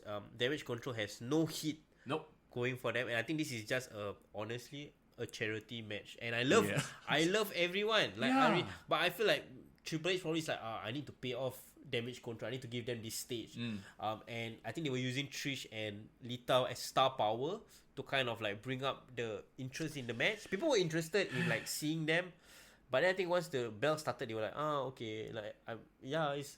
I think, okay, to me, when it's super obvious that you are trying to put over the legend and you are doing the flip for them and making it obvious, like overselling it, it's like whenever anyone goes up against Ric Flair and you know that they are selling it like throwing themselves for them. It feels weird already. I'm like, oh god, no. And also another thing we have to acknowledge is law of diminishing returns. Yeah. They've returned how many times? Trish has returned so many times. Lita just last year had a one-on-one match against Becky Lynch. Yeah. I think it's like I said, why I say it's a charity match is because Triple H just wants their current stars to interact with the legends, get the rub, and that's it. And that's the whole point of the match. And there was no rub here. Nobody. I don't think anybody really won. Unless Damage Control won. Yeah, but then if Damage Control won, it would have been like, Blair, you just disrespected your legends. Because the thing is, right, if Damage Control won and they were over, then okay, that would make sense. But they are completely not over right now. They should have made it for the tag titles, at least got some sort of stakes. Like, if, I know it's a 6-man match, but I think Damage Control, if they won, they could have done what do you call it, Freebird rule. Yeah. Yeah, and if Trish, Lita and Becky retain, they are still the champion. Trish, I think, don't care lah. They just win for them lah. Well, let's put it this way. It might have been, the match might have been flat, but none of the participants were flat. Ramadan, bro, Ramadan. Okay. Next match. Okay. Oh, this one brought the crowd back, I think. For sure. Oh my god. Oh my god. Can we talk? Stop it, bro. He said got rubbed, but I think certain sections of the people watching online, they got rubbed, bro. I shall not comment. Ramadan, bro. I need to move on. Relax. But first of all, can we talk about that? There was this weird controversy. Do you guys hear about it? What? Do you guys hear about it or not? Apparently, right, the prison scene that Dom appeared in at the start, which was so well done, right? Apparently, WWE took stock footage from Auschwitz concentration camp. What? Somebody saw it online. They were like, "Oh my god, this was actually taken from a documentary." I don't know whether it's been confirmed. As in they green screen him onto the prison scene at the No, back, like, is it? do you remember his entrance? Yeah. Like before, right, there was this hype video where he was like in the prison and he's like like that, and then they were intercut between exterior shots of like a prison. Oh, like scenery lah. Yeah. Apparently, it was like from an Auschwitz documentary. Are you serious? Yeah. Okay. Legit. I think maybe the producer didn't realize. He just Googled stop prison image and then put in. I do not know about fucking. If that was true, I think that was damn funny lah. I mean, it was not funny lah, but it's what an unfortunate mistake lah. But overall, bro, like how was the entrances for this match, man? Dom, bro. It was the best. Okay, can I? Okay, would you agree with me, Chad? This was the best entrance to me because it was just like it was hilarious, but also it fits the character. It was menacing in a way. It was menacing, but it was so outrageously nonsense. The funniest thing was again so many logical loopholes to it, like how he go into prison just to come out of prison. Right. And then secondly was how was he in his prison wearing his wrestling gear? Yeah. And then when he come out, the funny thing was I think he walked out of prison, right? But you can tell it was just a police station. Yeah. So it wasn't even like a legit prison, but then the exterior shot was like freaking like high security. Yeah. It just there's so many logical loopholes that I was like, my mind is bursting. Just go with it, bro. This one you just must accept and just laugh. This is one of those things that is so ridiculous. It's funny. Yeah. It's okay. So it's so funny that like you guys said, right? This fella has been out of prison for how long already? Yeah. And then in this match, they kind of like scenarioed him out that he was just coming out of prison. Yeah. With the freaking like handcuff, the police escort, all. And the best part again, he come out in a mask and wrestling gear in the prison. Doesn't make sense, guys. But I love it. That's why it makes so much sense. That's why, like, Jim Royalty said, it was so ridiculous it worked. Yes, I agree. Ray's entrance was like a feel good pop the crowd moment. It was just a crowd pleaser. Crowd pleaser. You came out with which song did he play with Snoop Dogg? Ain't Nothing But Ain't Nothing G-Tang. Right, yeah. So I think that would pop the LA crowd. For yeah. sure. Then after that, Viva la Raza. The transition. Wow. Everyone everyone was so happy when they heard that song. I got chills when that came out. Same. But the problem is it lasted only for 1 minute. Oh, what a waste. I wish the song played all the way. No, I mean he had to still come out to his music lah. You know. Oh, shout out to Ray, bro. His mask over the weekend was fucking dope. The Gucci one, I think the one that was super bejeweled. All of it was dope. Yep. And his Great Muta, I guess, so-called tribute was pretty dope in this match as well. Yeah, so like everything about the pageantry of WrestleMania set the stage for this match so well. Okay, so you had a moment in this match where he spanked Dominic with his belt. I mean, that was this match had to have a spanking moment. Yeah, that was right? a payoff. The whole father spanking the child. My favorite social media post of this whole weekend was Rey Mysterio. He posted, "Who's your daddy?" and a photo of them. Oh my god, that was so funny. So that fella got sense of humor. I like it. Yeah. So good. It was so good. Dominic represented himself very well here. I thought he proved a lot of people wrong and showcased himself well. That's why I say that arguably he is the most improved wrestler in 2022-2023. I agree because like this time last year was a bland babyface. Yeah. No one thought he could cut a promo. Nope. He has proven both things wrong now. He had some of the loudest heel reactions from the audience. Yeah. Bro, I thought his spot where he actually threw water in the sister legit didn't realize. Oh. Because you can tell she actually swallowed it. It was like, yeah. do you see? Ramadan, bro. No. Like, why? No, I didn't understand why she swallowed. Did she gulp? I saw her visibly gulp. I'm like, what? Because I think she didn't realize. I think he either that. Okay, my suggestion. I think that wasn't a planned spot. Oh right. And he just did it on the spot. He looked at the car. I got water. Yeah. And she was so angry, like it's like really sister angry at the brother, right? Yeah. And I thought when she jumped on top, right? I think it was could be an unplanned spot. No lah, I think it's planned one lah. I think the plan was okay. There was some interaction, but I just react to what I'm gonna do. Yeah, and then of course Ray, comes in and then he uses that as a distraction, blah, blah, blah. Yeah, and then was it the mom slapping him? Was the mom slapping mom him? slapping him, I think. Yeah, mom slapping him, and then I don't know why no DQ, but yeah. Because it's WrestleMania, they didn't want to end the match on the DQ. I think the referee also wanted him to get spanked. Yeah, lah. I think the referee allowed the spanking. Wasn't the referee there in the ring when the spanking was happening? Yeah, he's like, okay, I can. Yeah, I know. This type of thing, like, okay, you have to understand, like the referee can relate as a father. Spank this boy. Yeah, it was so funny and so many memorable moments from the match. I loved it. Yeah. I think I like low-key guilty pleasure for that one was this match. Yes. Yeah, no, I agree. Once again, they didn't have to do any crazy ass stunts and flippy shit, anything like that. It was all in the story. Yeah, like Ray and Dom didn't do like a super athletic cruiserweight spectacular. They didn't have to. Story driven. Yes. Okay, well, if you love that match, obviously that's like the underdog match. Yep. Fittingly, because Ray has always been the underdog, right? Yep. Ray wins, obviously. Makes sense. Rhea Ripley and Charlotte Flair. Oh, yes. I almost wish this wrapped up the night. I know the feel-good moment was like, what it was, and that should wrap up the night. But this one, I felt like the crowning of the passing of the torch, plus the match itself, would have been a great finish. Yeah, okay, like this match I felt was, as a pure wrestling match, Yes. the best of the night. Yeah. Charlotte Flair, again, she has his haters, people always talk about how she's overpushed and all that, but I feel this match proves that she deserves to be in this spot every year defending the title, because she just knows how to do a big match feel at WrestleMania. I would argue, I think she's better at it than Ronda and Becky. Oh, she's 100% better than Ronda. For sure. For sure. Like, yeah. Okay, but I remember that year where everyone was complaining why Charlotte kena push in this spot, in that spot. Why Vince McMahon likes her so much. Ring general. She is the ring general. She's really the Triple H. Yeah, I was about to say she's the Triple She's the one that puts the match together. Correct. And I think this match wouldn't have been great without Charlotte Flair, so you have to give her props. For sure. Do you see the crazy bump she took? Which one? Like she took back. Oh, German suplex. German suplex, and then she landed on her. Yeah, face. she wanted to do a flat face bump, but then she no, was okay, it? she wanted to, okay, so it was like a German suplex, Yeah. but she flipped and then she wanted to land flat on her on her body. Yeah, right?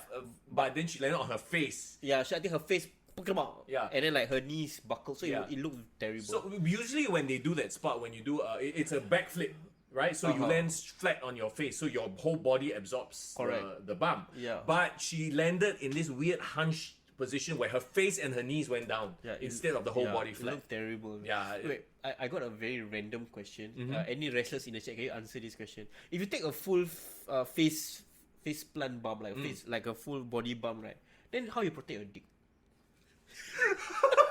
Like, wouldn't your dick be pain? I mean, a legit question. Foreign asking the questions that matter. Yeah. The important questions. How do you protect your peen when taking a front bump? Yeah, like, no, legit is like any male wrestler, female wrestler, if you feel pain, so please tell me.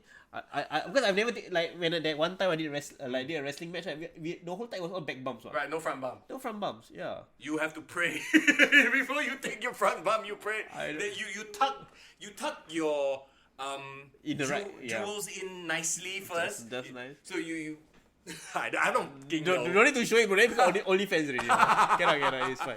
Oh my god, Fia says WWE just posted the passing of Bushwhacker Butch. Wow. Are you serious? R.I.P. man. Yeah. Oh man, I'm gonna Google this real quick right now. Yeah, no worries. Bushwhacker. Oh man. Wow, that's like WrestleMania generation, man. Oh, just literally dead at 78. Oh my god, yeah. Oh, I didn't know they were almost 80, man. Well, I mean, they were during the 80s sort of golden era, right? Oh, yeah. No cause of death has been announced, Luke but Butch was Williams. hospitalized last week after arriving for public appearances around WrestleMania 39. Oh man. So he passed away in LA as well, or? Yeah, over I the guess weekend? so. Oh, that's so sad. So Ooh, remember? Ooh, Yeah, and then I they'll don't leak. think- I'm not gonna leak you, then but they were like working. Yeah. I love the Bushwhacker. yeah. Rest in peace, Butch. Who's Butch and who was that? Luke and Butch, the Bushwhackers. Okay. I mean, they apparently so before they came to the WWE, right? They were vicious heel tag team on the Indies. Did you know that? I didn't know that. Yeah. didn't Then when they came in, Vince was like, "Nope, you're gonna be friendly Kiwis, licking each other, licking people's heads, and going, oh, yeah." But people liked it. People loved it, and they became like me growing up. I loved the Bushwhackers. Very lovable characters. Yeah. Okay, that's cool. R.I.P. We're really losing a lot of legends, lah. Yeah, I mean, they are getting older, like, you know. When I try to exalt the fact that The Rock is 50, right? Oh. It just blows my mind. Cause I keep Yeah. thinking of him as like this young stud. Yeah. And as much as we love Stone Cold, and I know he never ages. Yep. The fella is already 59. Oh my god, he's almost 60. Stone What? Cold as a 60-year-old is pretty crazy, right? To think Yeah. about. Yeah. So love your legends while they're still here, man. Yeah, appreciate them. Okay, so Rhea Ripley obviously winning the SmackDown Women's Championship. Finally, Crowning moment. You could see like Charlotte was so proud of her as well. she was clapping. You see something? Yeah, She yeah. was clapping, and yeah, Rhea has been ready for this moment for years. I think Like- finally. Charlotte literally came back just to put over Rhea. Maybe that's the whole point, huh? Yeah. Maybe. I mean, who else was Rhea gonna beat that would have mattered? You couldn't put Rhea versus Bianca, which I mean they're teasing on Raw, right? Yeah, But not then, like maybe in the future. Because and a lot. I don't know if you realize this as well. A lot of the matches here were like a passing of the torch. Yeah. Giving the next generation the rub One, match. one thing I like about WrestleMania this year is that I think WWE finally lean on their current roster. Not a lot of legends. I mean, the legends were used well, sparingly, but the biggest stories and rivalries were main roster current wrestlers. Yes. Which is great. Yeah. Which is great. Which is what they need, lah. Yeah. And Rhea is a star, like you said. Like Yeah. you mentioned to me, right? Even a casual would like them or fall in love with Yeah, them. you just see her and you're like, wow, this is a star. Yeah. Okay, then we had that segment with The Miz and Snoop Dogg and then Pat McAfee came. I'm like, okay, cool. Honestly, I wish Pat McAfee was used on commentary. More than a match, right? Yeah, like, Pat, of course, we have talked about how great he is, but I think, right, bro, law of diminishing returns for Pat already. In terms of as a wrestler, True. because I think Logan Paul does better things than Pat, in my Yes. opinion. Yeah, Sorry, yeah. Pat. So, like, Logan Paul in a way has spot market a bit, huh? A bit, because everyone was talking about how great Pat was, but then now I think Logan looks better, Yeah. and I think has more of a star appeal. Pat, I think, is great as a personality, but we talk about how LA Knight should have been in this spot. We talk about Yeah. how Bobby Lashley should have been in this spot. So it was Yeah. such a waste. Right. And I'm sorry, lah, but The Miz, okay, as someone who loves The Miz and thinks he's highly underrated, sometimes he's also overused. And The Miz has been made to look like a fool for so long that now when you do stuff like that, I'm like, okay, whatever, Miz is going to get humiliated. I get it, you know. Yeah, but who cares? Like we Yeah. already know his life story. We'll be happy for him. We want him to succeed. Use someone else in this role. Damn it. Yeah. I don't know. I don't mind if Miz takes a break for a while and just goes away. Like, really for a year plus. Let him be in Hollywood. Like, Yeah. really be a Hollywood star. Right. Because I don't see his value as a wrestler anymore, in my opinion. Yeah. Okay, let's move on then to the main event. Kevin Owens, Sami Zayn versus the Usos. I mean, they are obviously paying off this like year-long feud, this bloodline thing. And how crazy is it, Foreign, that a tag team is the main event of WrestleMania? Well deserved. Yeah. I think people fought hard for this to be the main event. People were sad that, remember we talked about how sad it was Sami Zayn wasn't in the world title picture. I think in hindsight, trusting Triple H, I think this is maybe the spot he needs to be at this point in time. Right. Because I feel like the Jimmy and Jay Uso story also makes sense as a tag team. Like the Jay storyline with Roman, maybe it's not the right time to pull the trigger yet. Yeah. So you gotta give all these 4 people a shine, what? I feel like maybe there's never going to be a time for the Jay. Like, you know, as much as we want to have Jay like break out, be a single star, I feel like the time has passed and we're never going to revisit. The magic was there at that moment and it's gone already. I still have hope. You think so? You still have hope? I Okay. still have hope that since whatever happened this weekend, Yeah. the real story of Jay versus Roman might end everything. But okay, so this is me looking at it from a Vince McMahon point of view. I'm putting on my Vince McMahon. Vince McMahon, yeah, since he's lenses. back, right? Yeah. Look at Jay. Physically, look at Roman Reigns. Who stands out immediately? I mean, of Who course. looks like a champion. I mean, Jay looks like the little brother, not like the. And he's guy. not jacked or ripped or anything like that. He's sort of like got that Austin body now. What's Austin body? Like, you know, slightly got a bit of belly type. I talking about Jay or Jimmy. Huh, Jay? Really? I thought Jay was the most shredded of the Usos. Is it still? I mean, compared to Roman, that's my point. Okay, got like it. he's never going to, because his association with his brother and with Roman, right? Like you want him to be a main event guy. He's never going to stand out. Like look, at least Finn Balor got shred. Like when you talk about shredded, I think Finn Balor. Okay. I think Logan Paul. Okay. I don't think Jay. Okay, but okay, I think Jay looks lean, Yep. and then Roman is like the super jack guy, and then like I think Jimmy gemuk a bit. I don't know why. If no, but you know why? How I noticed? Yeah. When I was watching the whole like 3 hour 3 hour long Bloodline storyline Yeah, yeah. recap, when Jimmy returned from injury, right? Jimmy was damn shredded. Oh, You watch that and you watch him like over the Now. weekend. he just let go. Yeah, he let go. But of course lah, when they injury, they got time to train, so I Yeah. don't blame them also lah. Yeah. Fia says the Bloodline imploding storyline is the only thing I'm looking forward to if it happens. Yes, I agree with that as well. But at the same time, also, okay, let's clear this match first. The match itself didn't stand out to me for whatever reason. Really? Yeah. I felt like the match had a lot of near falls, and the crowd was really invested in No, the because match. it was an emotional thing, Yeah. right? I feel like the Rhea Ripley Charlotte Flair was a better match. Okay. But this one had way more emotion going into it. Yes, way more Yeah. emotion, way more moments. Remember there was this one period where Sammy was just getting super kicked like crazy, and they were doing Yeah. finish, they were spamming, and he kept kicking out.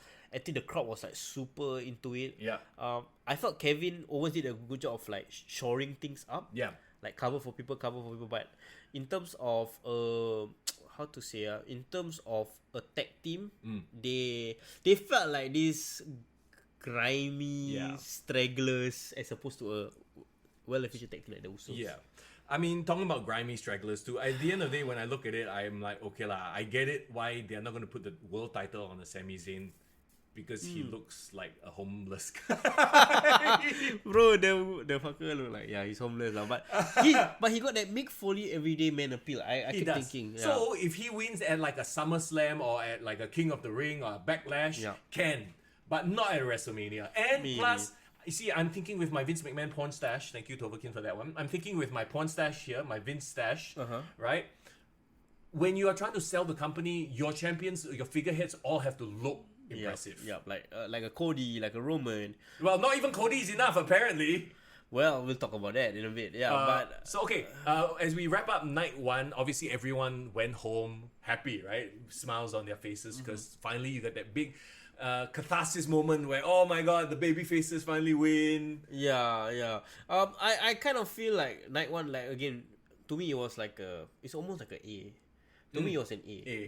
Maybe not A plus, but A. Okay, guys, give us your grades, by the way, in chat. Number grade upon 10. What do you give night one? Alright, upon 10, you want to give letter grade also like me, because for some reason I keep giving letter grades. Sure, Yeah. sure. I feel like, in a weird way, the last few WrestleManias, night one always does better. Do you realize, bro? Yeah, why? I don't know why. Like, the first night always kind of like brings up the... Like, it's always the climate, the high point of a WrestleMania weekend. Last year, main event, Kevin Owens, Stone Cold. Yeah. Stone Cold sent the crowd home happy. The previous year before that, Sasha and Bianca, remember? Everyone was like super hyped for that match. I wonder if it's a case of now that they know, okay, we got 2 nights, right? We can mess around a bit. The second night or something like that doesn't have to be a face win. Because we really have- give the good stuff. Yeah, so we can have a quote unquote a heel win. Because remember, that was the whole thing about WrestleMania. Like every year, it became very obvious who was going to win. Correct. Because you wanted to send the whole fans home happy. The main event of WrestleMania, the face always win. Only once in a while did they have the heel win, and it was always a letdown. Why not make that let down in night one, then you can send the crowd Yeah. home happy for night two? I don't know. That maybe they don't want it predictable lah. Okay, yeah. And also, this is not your main event. As much as, okay, WrestleMania night 1, night 2 is supposed to be the more important night. Yeah. And that's why you have your Roman Reigns versus Cody Rhodes. Maybe. Yeah, so night one was great. I think everyone came away from it like super excited for night two. Yeah. And then night two happened, so let's talk about it. Let's talk about night 2. Just like night 1, you started with a veteran versus, oh boy, Omos. a young, young out and comer. a young star the company is trying to push. Let's put it that way, because yes, that's the only comparison I'll draw when it comes to Omos in theory, right? It's a guy obviously they still have some hope for, but the match itself, my god. So okay, immediately you have Omos manhandling Brock, right? Trying to make Omos look good. Yep. And there's literally no back and forth. It was back and forth, and that's it. It didn't go, Yeah. It was Omos had his offense, then Brock had his offense and won. That's it. That was the match. There was no I take the momentum, you take the momentum. No, it was Did just, Omos showcase anything impressive in your opinion? no. He just showcased the problem with him. Like he is just there's something missing in the intensity, the way he's improved. Don't get me wrong. I feel like he's slightly more intense than before. Yeah. But it's the Bobby Lashley problem, lah. Like somehow when he comes out, he doesn't intimidate. Yeah.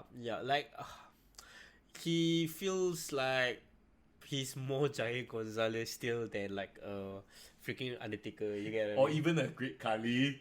Yeah, I mean even Great Khali. Okay, Great Khali that first 3 months actually he was menacing. When he beat Undertaker all up until Punjabi prison, right? Then yeah, we just gave up. But he did had that menace when before he started talking, before he started doing all that shit. The thing about Omos is I feel that I can't, bro. I'm so sorry. He's just not that good. I mean, but Brock Lesnar like him. Brock Lesnar apparently, I saw his interview with Daniel Cormier. Daniel Cormier interviewed Brock Lesnar for ESPN. Yeah.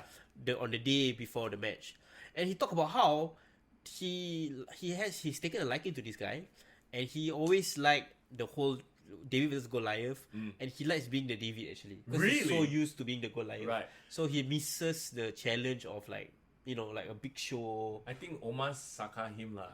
I know Like lah. him, I you don't know, know like, what lah. Suck he- his dick. I don't know. He treat him like very nice, like revere him. Then the Brock is like, I like you.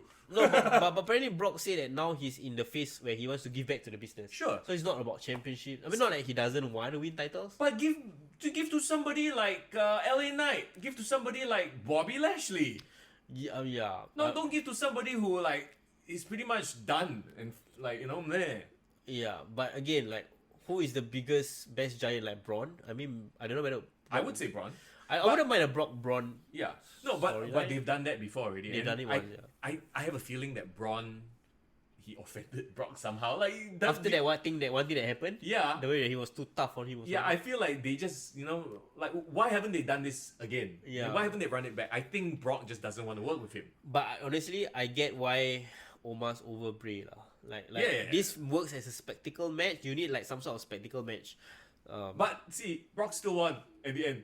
He dismantled him at the end after the initial offense. The match wasn't to make Omos. I think the match was to kind of give Omos a rub of being in the ring with Brock, not winning against Brock. Right. Yeah. What should we do with Omos? And then Gaddafi was like, just get rid of him. Cannot, they signed him already. Yeah. Bobby is the same age as Lesnar, but at least he's still full timer, and he can still put on high quality, high profile matches. Yeah. I would have rather they put, like I said, like LA Knight in this spot.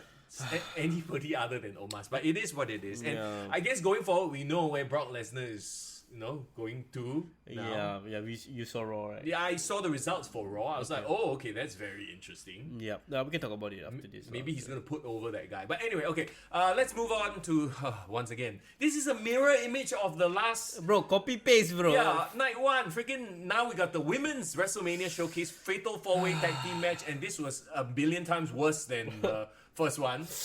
Now, we already talked about it last week. The fact that you have Ronda Rousey in a pointless tag team match, that's your mistake right there. Okay, I mean, as much as Ronda has exposed herself, Not in that way. she should still be like treated like a star, like Brock, like she should be treated like Brock. You don't see Brock in a tag team match in a Yeah. random 4-way. And the worst part is when I was watching the match, I also felt like Shayna like a bit don't care also. Yeah. So I don't know what's wrong with them. Maybe one of them is injured. Apparently they won the match, but they didn't appear on Raw. Oh, So okay, if maybe they will appear on SmackDown. it was because one of them is nursing an injury, then I understand. Right. Maybe that's why. But still, then don't have them there. Don't even have them in the match. Yeah. Correct, Jason. Ronda was barely in the match. Just came at the end. Maybe Ronda was the one who's injured lah. That's why she come in, do the armbar bump. That's it. I mean, they tried, but okay, I'm done with Shotzi. I really You like. don't like her, She is it? still looks green. She is literally green. Yeah. Liv, I'm done also. Like, I think she Really? has a good look, and that's it. She's a look. That's it. Unfortunately, watching this match, I feel like Raquel stood out the most because she's a power. But then she's a powerhouse. But then she's smiling. She's like She's the having Bobby Lashley fun. problem. Yeah. Oh, I cannot. No, get her back to her heel like a destroyer. Did you enjoy Chelsea Green and Sonya? They are comedy heels. And I think a comedy heel doesn't... okay, let me take that back. You can have high ceiling, but you have to be very good. So far, they are just like cheap heat heels, and it's not working. Yeah. Okay, I mean, I'm gonna say I like Chelsea Green a lot. Like, I feel like she has actually kind of... appealed to me. Like Who, Chelsea Green? Chelsea Green, yeah. I think she won me over with a Karen gimmick. Oh, boy. Yeah, so but other than that, really, we're just clutching at straws, lah. Right. It was just a blame. What does Macau Hijau mean? Your mother green. it's like a Malay, like it's this Malay phrase that people have been using on TikTok, lah. Just to annoy or irritate each other. Oh, right. Your mother green. Thanks for that one, Piers. So okay, this match happened. Ronda and Shayna won because let's face it, if they lost, how sad would that look? Even for them? worse. Yeah. So okay, we move on. Okay, this one I was eagerly anticipating. Gunther versus Shamus versus Drew McIntyre. The right person won. The right person. As we talked about, Drew didn't need this. Sheamus is have. kind of cold, honestly. I mean, there was a story of him needing to win the IC title. But they didn't hype it, like. I feel like they mentioned it in the promo package.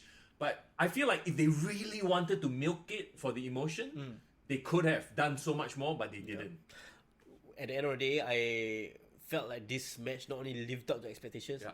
I think Gunther won even more fans. Bro, they were cheering Gunther. Yeah, I think the casual fans who probably didn't know anything about Gunther, by the end of that match, like, holy crap! Do you see?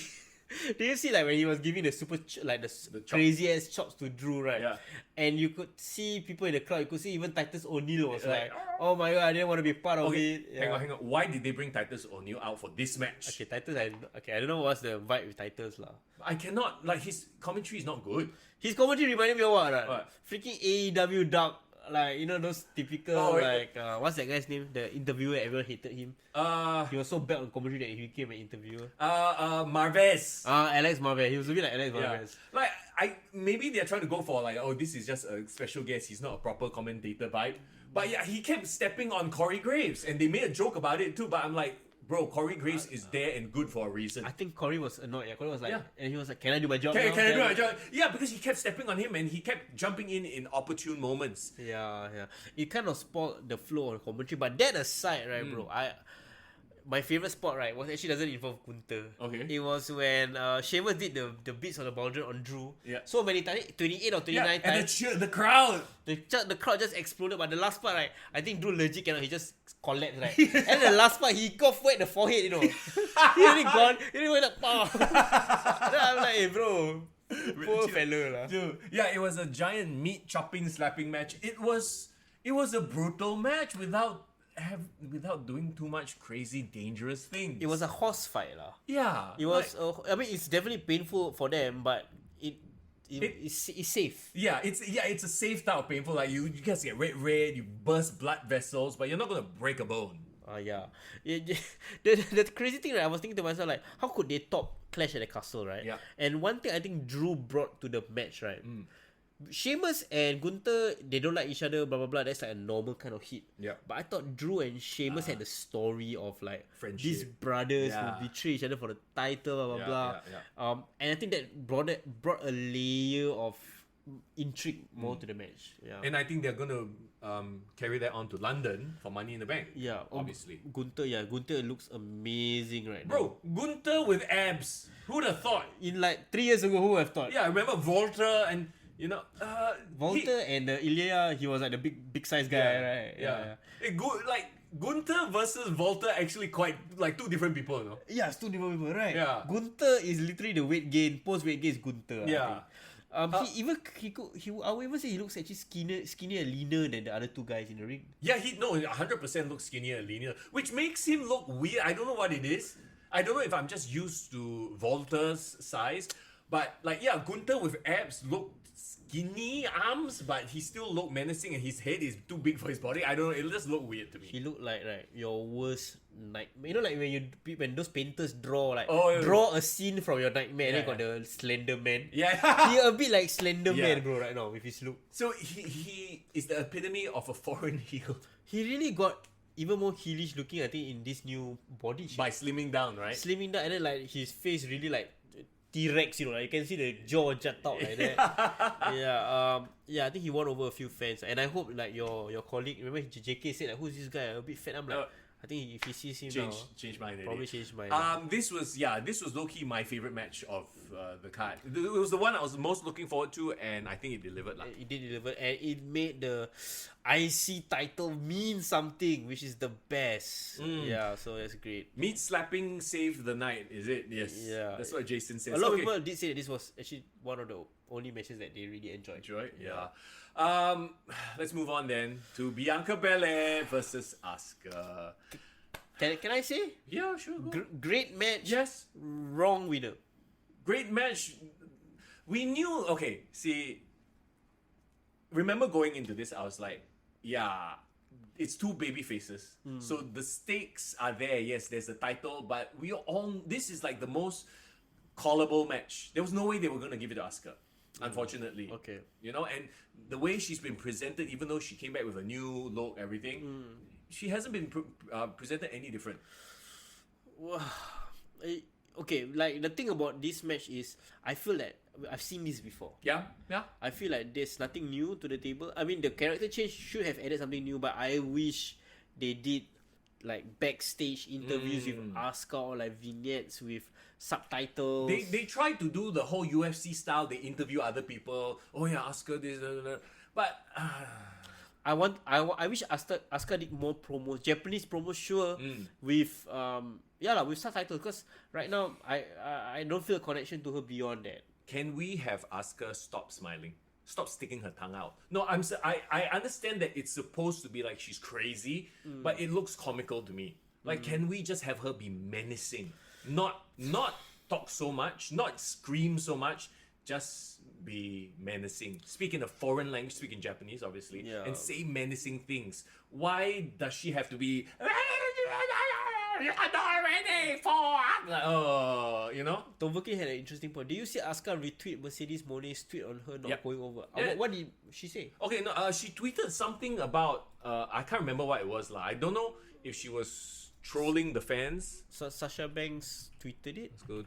No, I think Asuka tweeted it. Hang on, we were looking up this. If somebody can send us the link right now. This one? Asuka leaves Mania 39 losing again. Yeah. She's not zero. She's 0.5 at Mania. Continues to make her lose her biggest match. Elevate her character just to push her back down the card. She deserves better. Maybe a return back to Japan. Okay, so that's what Mercedes Moné said. But wait, is this legit Mercedes Moné? Is this legit? Yeah. No, it's not. Click on the link. No? Not now. Yeah, it's not her. It's just a... Oh, it's a fan page. But did she retweet it or something? Don't know. But I know that Asuka herself tweeted something. Just go to Twitter, I guess. Yeah. Asuka. She retweeted it, I think. Hang on, I'm scrolling. Just a bunch of photos. She looks good though in that claw mask. She does. She retweeted herself. I might as well go back to Japan, but I bet a lot of you guys, my friends, will miss me when I leave WWE. Now I need the power of your anger. Let's bring chaos to the boring women's division with me. Shit. Let's bring chaos to the women's division. Let's bring chaos to the WWE. Who did she retweet? Oh, yeah, so she did retweet that post. Right. And then after that, she herself said that, she added that, bring the power of anger. She got filled with Stardom management. Vince says, oh, that's why Is that why she left as Kana? Yeah, I guess. I think her going back to New Japan and starting that division with Kyrie and I think that would be quite interesting. I think it's a step back for her. Honestly, I think she's mean- already the most well-known Japanese wrestler, female wrestler, right? or Japanese wrestler, period. Yeah. Maybe, or most successful anyway. She's been a champion. I mean, even better than Shinsuke. Like Yeah, WWE, unfortunately. Shinsuke. Where was Shinsuke anyway? It could be a work. Shinsuke was in the Hall of Fame, but still right at the back. Huh? Shinsuke was in the Hall of Fame. Okay. Okay, but I think honestly, Asuka needed to win lah. But then I understand why Bianca won. Bianca now runs the risk of becoming the next John Cena, the next Roman Reigns, but when the WWE was pushing them down our throats, and she's on the verge of people turning on her already. But we all know she'll be an amazing heel. Yes. So I think it's fine if people turn on her. I think she will definitely have the ammunition to hit back at the audience. Yeah. But in the meantime, just milk the babyface run as much as possible. We already know what. We already talked about it. What? I mean, she came out with kids doing The Cena dancing and stuff like that. How do you can't boo that, right? Yeah, and the problem is a lot of kids will love her, so it Yeah. will be tough for her to change. I think she will. We will get to a tipping point where the crowd just has enough of her, and then we will start hearing boos, and then that's when the heel turn will come. I think Triple H is not dumb enough to Maybe. to not realize that. Let's move on then. Oh boy, to the return. The prodigal son has returned. Here come the money. Oh my And God. Here comes the knee issues or whatever. Was it a broken? Did he blow out his knee? Bro, there he goes again, man. Like he literally just came. He literally whisper in the wind, like a candle in the wind. Wow, he returns. And obviously, yes, there's the whole It was- Miz versus Shane story. Even though wasn't Miz the face here in that story? Yeah, Miz was the face actually. No, actually it was heel face. They switch. Oh, they switch, right? Yeah. So yeah, Shane comes out. Like honestly, in terms of surprises, it was a shit surprise. I was like, okay, Shane or whatever. I didn't feel like wow. Yeah, when people I wasn't watching that. I was at work, and then suddenly somebody put on the Teams. Oh my god, the best in the world is back. In my heart of hearts, thought it was CM Punk. Then because of that, I actually freaking went to the toilet to just watch a bit of WrestleMania, and then CM Punk, bro. not CM Punk, but the other best in the world. You guys got me, man. Oh my god, CM Punk, bro. And then he comes in, freaking tries to have a match, right? Snoop Dogg leaves. He blows his quad, bro. And the best part is Miz just kept running. He ran an extra lap in the ring. It was good. Like he didn't just stop and try to do something. No, he just boing, boing, boing. And then he stopped. And then he finally stopped. It's like, oh shit. This kind of funny. And then Oh my god.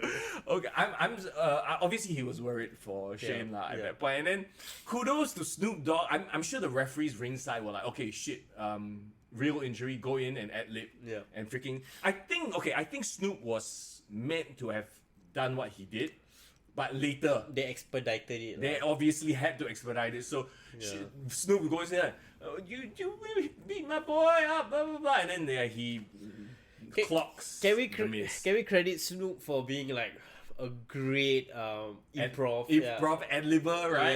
Yeah. I think it's super underrated. I think whatever he did, people were like, okay, this guy so chill, so cool. I think he can take off any situation. So much appreciated to Snoop. And then, what do you think of the Snoop Doggy elbow? The worst ropes running in history, bro. Somebody said right, the ropes didn't even bounce back. It was just like, doom. I think he just touched the rope and then run back. You know, it's like shuttle run. This is shuttle run. You do shuttle run. yeah, shuttle run. And the best part is right when I've never seen an elbow right take so long to drop. Right? It's like Quads EXES crash. You know, like father like son. Vince blew out his ACL. Was it? double quads. Triple H also got quad issue. I think the whole family gone lah.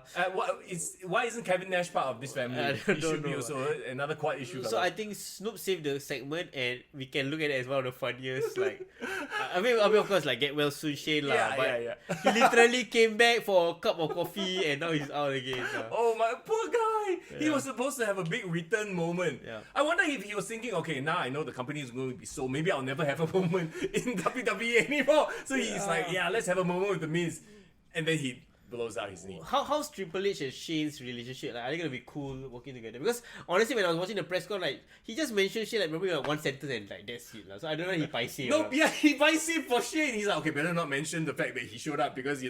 And then the commentators all never mentioned Shane after. Did you notice? They're all brush it under the. Brush it under the. Oh wow, fuck this the mat. Yeah. Oh my god. Okay, let's get to the co-main event. Were you surprised when the co-main event started and it was like, wow, still like very early? Like yeah. I was like, hey, so many hours. I don't know whether it's because of the Snoop thing. Then like they got extra time, maybe. Obviously, right? So Edge versus Finn Balor, Hell in a Cell. Everyone was going crazy about Edge's intro. I think you know what I had my expectations of Gangrel. That's why. And it ruined it for me because And we had the expectation of the Brute theme song coming out. yeah And all that. and then it didn't. He had that weird like mask, skull reflective mask. Yeah. I thought it was okay only. Like no link to Brute, right? Yeah, and I hate that they call it a Brood Edge or Edge Brood or something. Like, what does that even mean? Brood Edge. Whatever lah. They wanted to like shoehorn that term in. My expectation was a bit affected because I wanted a Christian appearance, a Christian Cage appearance. Christian Cage, right. Or right. gang, like all three of them recreate the Brute. That would be super dope. Okay lah, I didn't think that Christian was going to show up because he's still signed to AEW. But at least with Gangrel and then with the Brood music, I think would have been cool. Yeah. I didn't I couldn't connect with this entrance because first of all I do not really listen to Slayer. Yeah. So Same. like people were like, oh, it's dope, but I'm like, it's not. Meh. Yeah, it's not Metallica. I don't know. I mean, metal fans, Slayer is of course OG, but I don't connect. So I don't know why. What's the story? What's the link of this song? Yeah. Apparently, it was called "Soft of Heaven," which is Damian Priest's finisher. Oh, is it? Yeah, Oh. but that's the only thing that I was like, okay, cool. Other than that, it was just a normal entrance lah. Yeah. And Brood Edge was a jobber as well. It is true. It's just a mood. It just looks cool. It was a cool entrance, and he's just trying to bring it back. Speaking of mood, yeah, Toverkin, he's brooding lah. Oh my god. Well, after what he did to Finn, my god. So okay, at least they got rid of the stupid red color cage. Yeah, that's right? dope. I think great that they brought back the old school cage. And they're doing it at WrestleMania and not just at Hell in a Cell. There was a reason for this match. Finn's entrance brought back the old theme song, Yes. brought back I mean, it was not lights, but it was smoke flares. I thought that was Yeah. interesting. It popped the crowd lah. The crowd loved that entrance. Yeah. The match itself, okay. We'll get to the gruesome gash that Finn Balor posted. Oh my god. Yeah, that was crazy. Bro, it's like people center parting is the hair, he center parting is the skull. Fucks, yeah, Like that's what crazy. the hell? So okay, the spot was when Edge threw the ladder at Finn. He was just supposed to take it and like, oh right. But I guess maybe he didn't plan, or maybe he missed time. he brought his head too low and it cut his head open. Yeah, could be one of those things lah. But I could tell like he didn't take it the way he was supposed to take it. Yeah. And it just like popped him in the head. Do you feel like your prediction from last week kind of rang true? Remember we talked about how you said that they're not gonna do any crazy spot. They're gonna do more like a gnarly spot. Yeah. That's kind of what happened, right? Yeah, then there was the spot where he used the two different candlesticks to like pin him against the. Yeah. Okay, what do you think of the weird color coded weapons? Yeah. I thought that was very hokey. Is it for blind people or what? Like No, what the? No, it's supposed to match it because red and purple are their colours. Their colors. Yeah, so their now you colours. got red chair, you got purple candlestick. I'm like, this looks cheesy as f. They look like toys. Yeah, I thought they look very toy. I was like, are they trying to sell toys? I don't know, bro. I mean, okay, maybe they are so adamant. Must have color. You don't give me red Henderson, never mind. Give me a red chair. I don't know. Oh, well, we had color, alright. When I saw the blood all over the mat, I thought like, Since I thought they're not supposed to bleed anymore. I thought it was the paint splash on the mat. Oh, right. That's what you thought. Yeah. Oh, and apparently what I read was they literally gave Finn Balor a numbing agent at ringside. Yeah. And like stapled him up and go back in. That's crazy. What the props to Finn. I didn't know you can do it so fast. Yeah, but they did. I didn't know you can do it so fast. You can do it like with hands that like unhygienic. I don't know. No lah, they had like gloves and shit lah. I'm sure there was a medic ringside or they got somebody go down. Yeah. But the thing is like, how to say? People were talking about how they should continue the match and like stopping the match kind of ruin the momentum. No, they cannot. No, I mean, you can't fault them for that. They had to staple his head. Yeah. So I felt like okay lah. It makes now seeing the extent of the injury, it makes sense. Yeah. But in the moment, I saw a lot of people like were angry lah. Like, why this match? Like waste time, like delay. Delay like that, or like it kind of threw away the heat of the match. Though I feel like the match, the heat wasn't there anyway. No. So it felt like some people commented it and saying that it was like a very ho-hum kind of plodding Hell in a Cell match. Yeah. I mean, yeah. It sucks that it was a Hell in a Cell and it didn't feel dangerous. I think maybe also Hell in a Cell has been overused. Or Hell in a Cell hasn't been dangerous and violent in a long time. Yeah. And, well, I mean, the use of blood usually makes these matches more dangerous. But obviously, they're not allowed to do that anymore. But we did see blood unplanned. Yeah, unplanned blood. I think the match could have been better if, first of all, it wasn't color coded. Secondly, I thought when he got injured, right, they would have a part of the match where they open the door, let him go out of it, and then they started fighting outside. I think that would have added some more drama, lah. Right. They didn't do what I wanted them to do, which is climb the top of the cage. So No, they can't do that already, lah. You know, I understand that they're not doing that because it's too dangerous for their workers, and you know, Edge is a legend. He shouldn't have to do that stuff anymore. Yeah, I mean, they can climb the cage and just do things on top of the cage, but they don't have to like jump or do crazy things. Right. I don't know. Yeah, Finn should have won. You know, I agree with that. Remember we talked about it, but They destroyed a bit of the aura, lah. yeah, Edge winning does nothing for anybody. Other than Edge himself, lah, like he won, he kind of got back his revenge from losing to the Judgment Day. Is this his last match on his contract? He's supposed to expire on August 2023. Okay, so still have a bit of time, lah. Yeah. So like we talked about it ad nauseum, right? Like this whole Judgment Day thing, Finn has been made to look like a lackey. Yeah. Almost. Like, and now that Dom and Rhea are like the main focus of Judgment Day, they're the most over people of Judgment Day. Your leader is the worst. He keeps losing. The funniest thing is, right, the two guys you thought would be like the most over from being the Judgment Day are like, actually the lower cut, like Damian Priest, Yes. Finn Balor. It's How so sad weird, is huh? that? Yeah, and I don't know. It's sad, bro. It's very sad because, you know, like, how are we supposed to take him seriously now that wasn't it a case where his demon persona never lost? It was always his regular Finn that would lose. Yeah. But when he brought out the demon, he would always win. But now that's not the case anymore, is it? Demon lost the first time against Roman Reigns, actually, right? Remember that whole debacle? Oh, yeah. Where the ring rope broke and then he fell down? Yeah. Since then, we haven't seen it. They say it's because of the Pope's exorcism. That was a cool way to promote the movie. I thought, promoting the movie with that way and talking about Hell in a Cell was actually pretty dope. Because it makes sense. Demon, exorcising demons, Hell in a Cell. I thought the intro was part of the movie. The movie intro I thought was part of the match. Yeah. But then it was, then I realized it was a promo for a movie. Then I was like, shit, now I'm interested to watch the movie. Actually, now I feel like I'm watching the movie though. Right. But after Ramadan. But the thing is, right, what was so cool about that so-called seamless thing, right? They talk about the Pope Exorcist as a trailer, and then they talk about certain scenes. Then suddenly, as the guy was talking, as Russell Crowe, was talking, I thought there was like a scene from the movie. He was talking about the demons, right? And then suddenly he said WrestleMania. I'm like, I did a double take, right? Then he starts talking about wrestling. So it's a collaboration. So this guy, in his character, while shooting the film, or maybe after the film was wrapped up, he actually came back, put on his character look, just to cut that scene. I think whatever it was well done. It's really good marketing, and now I think with this, what we're going to talk about next, right? Yeah. We are going to see more of these sort of collaborations. They are obviously experimenting on how they can increase Use the revenue. medium. Yeah, use the medium, increase revenue through advertising, but not just the hey, no.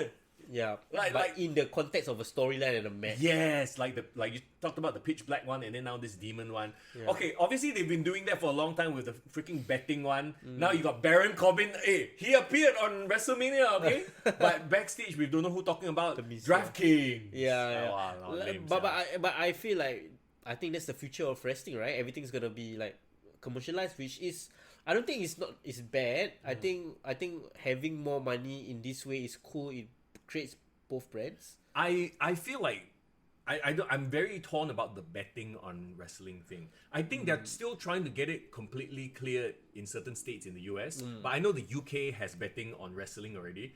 But like, isn't that very problematic? Yeah, slippery slope, like you mentioned. Very slippery slope, right? At what point then do you tell your workers who's going to go over? And then, I mean, okay, it won't happen for your main card guys because they are already making money, right? But you know, like your mid card guys, all this kind of thing. The freaking like jobber guys, like they want to make money, what? They probably want to know. Okay, maybe their matches are not going to be listed, but what if they're like in the locker room, then they hear, oh, Roman's going to win. Okay, and then they leak it out that Roman's going to win and get their friends to go and bet. Yeah, it just creates a ton of problem. Opens a Pandora's box. Like, as it is already with boxing and MMA, right? There is the threat of someone throwing a match. Yeah. Purposely losing for gambling. There's like so many crime drama storylines. It's always like the boxer threw the match. Even isn't Daredevil's origin story the father? Yes, the father threw the match, or he refused to throw the match. Then he died. Yeah, then he got killed by the mob. But anyway, Yeah. Okay, let's go to the main event then. Here we go. This is the big one, right? Roman Reigns versus Cody Rhodes. I thought they would do a bit more with Cody's entrance, but then again, Cody's entrance is already so elaborate. I thought they would have like freaking downstate perform his song, man. Yeah. From Kingdom, that would have been Or dope. something lah. But do you think that they piped in, whoa, or was the crowd that loud? I think they were that loud. Really? You can go ask Justin Ang. I think, but I seriously think it's really that loud because I know it sounds like a bit really. It seems too perfect. Wow, how come they all sing in unison so perfectly? The one that I thought confirm was crowd pipe in was the that one. The Yes, conductor, that was obvious okay, lah. I think this is me in my job for many years listening to audio, right? Yeah. I think it was piped in that because when people are singing Kingdom, right, fans know the song. They won't just whoa, and then the rest of it don't sing. Okay. It's like Judas. Yeah. They will sing the whole song one. So the Yeah. fact that only the parts were super loud, I was like, I think they are piping it in. Well, I think they are trying to encourage the Yeah. audience going forward to whoa at that part. Maybe. The match itself was a fine. It was a. There's nothing to complain about when you're talking about Roman Reigns and Cody Rhodes. Honestly, it was a great match. I think it was like a big fight feel. Yes. The crowd was so hyped. Even when the bell rang, after all the entrances, you were like, holy shit. Okay, this is the one that everyone's staying up for. Yeah, you had the whole issue with like the multiple crossroads. Yeah. Of course, you had, and we called it, right? Like you had the whole like the Usos come Solo, out. Usos come out. Yeah, and then the Usos get run off by Sami Zayn and Kevin Owens to give like the hope that, oh my god, Cody has a chance. Sammy had that one moment of that Helluva kick on Roman, which was like cathartic as well. Yes. We get all the signs. We all know where we're gonna lead to, right? Oh my god. So okay, here's the thing. The ref threw Solo Sikoa out, right? A trope that's done in wrestling a million times. But he comes back in the finish to give the thumb. The Samoan spike, I mean.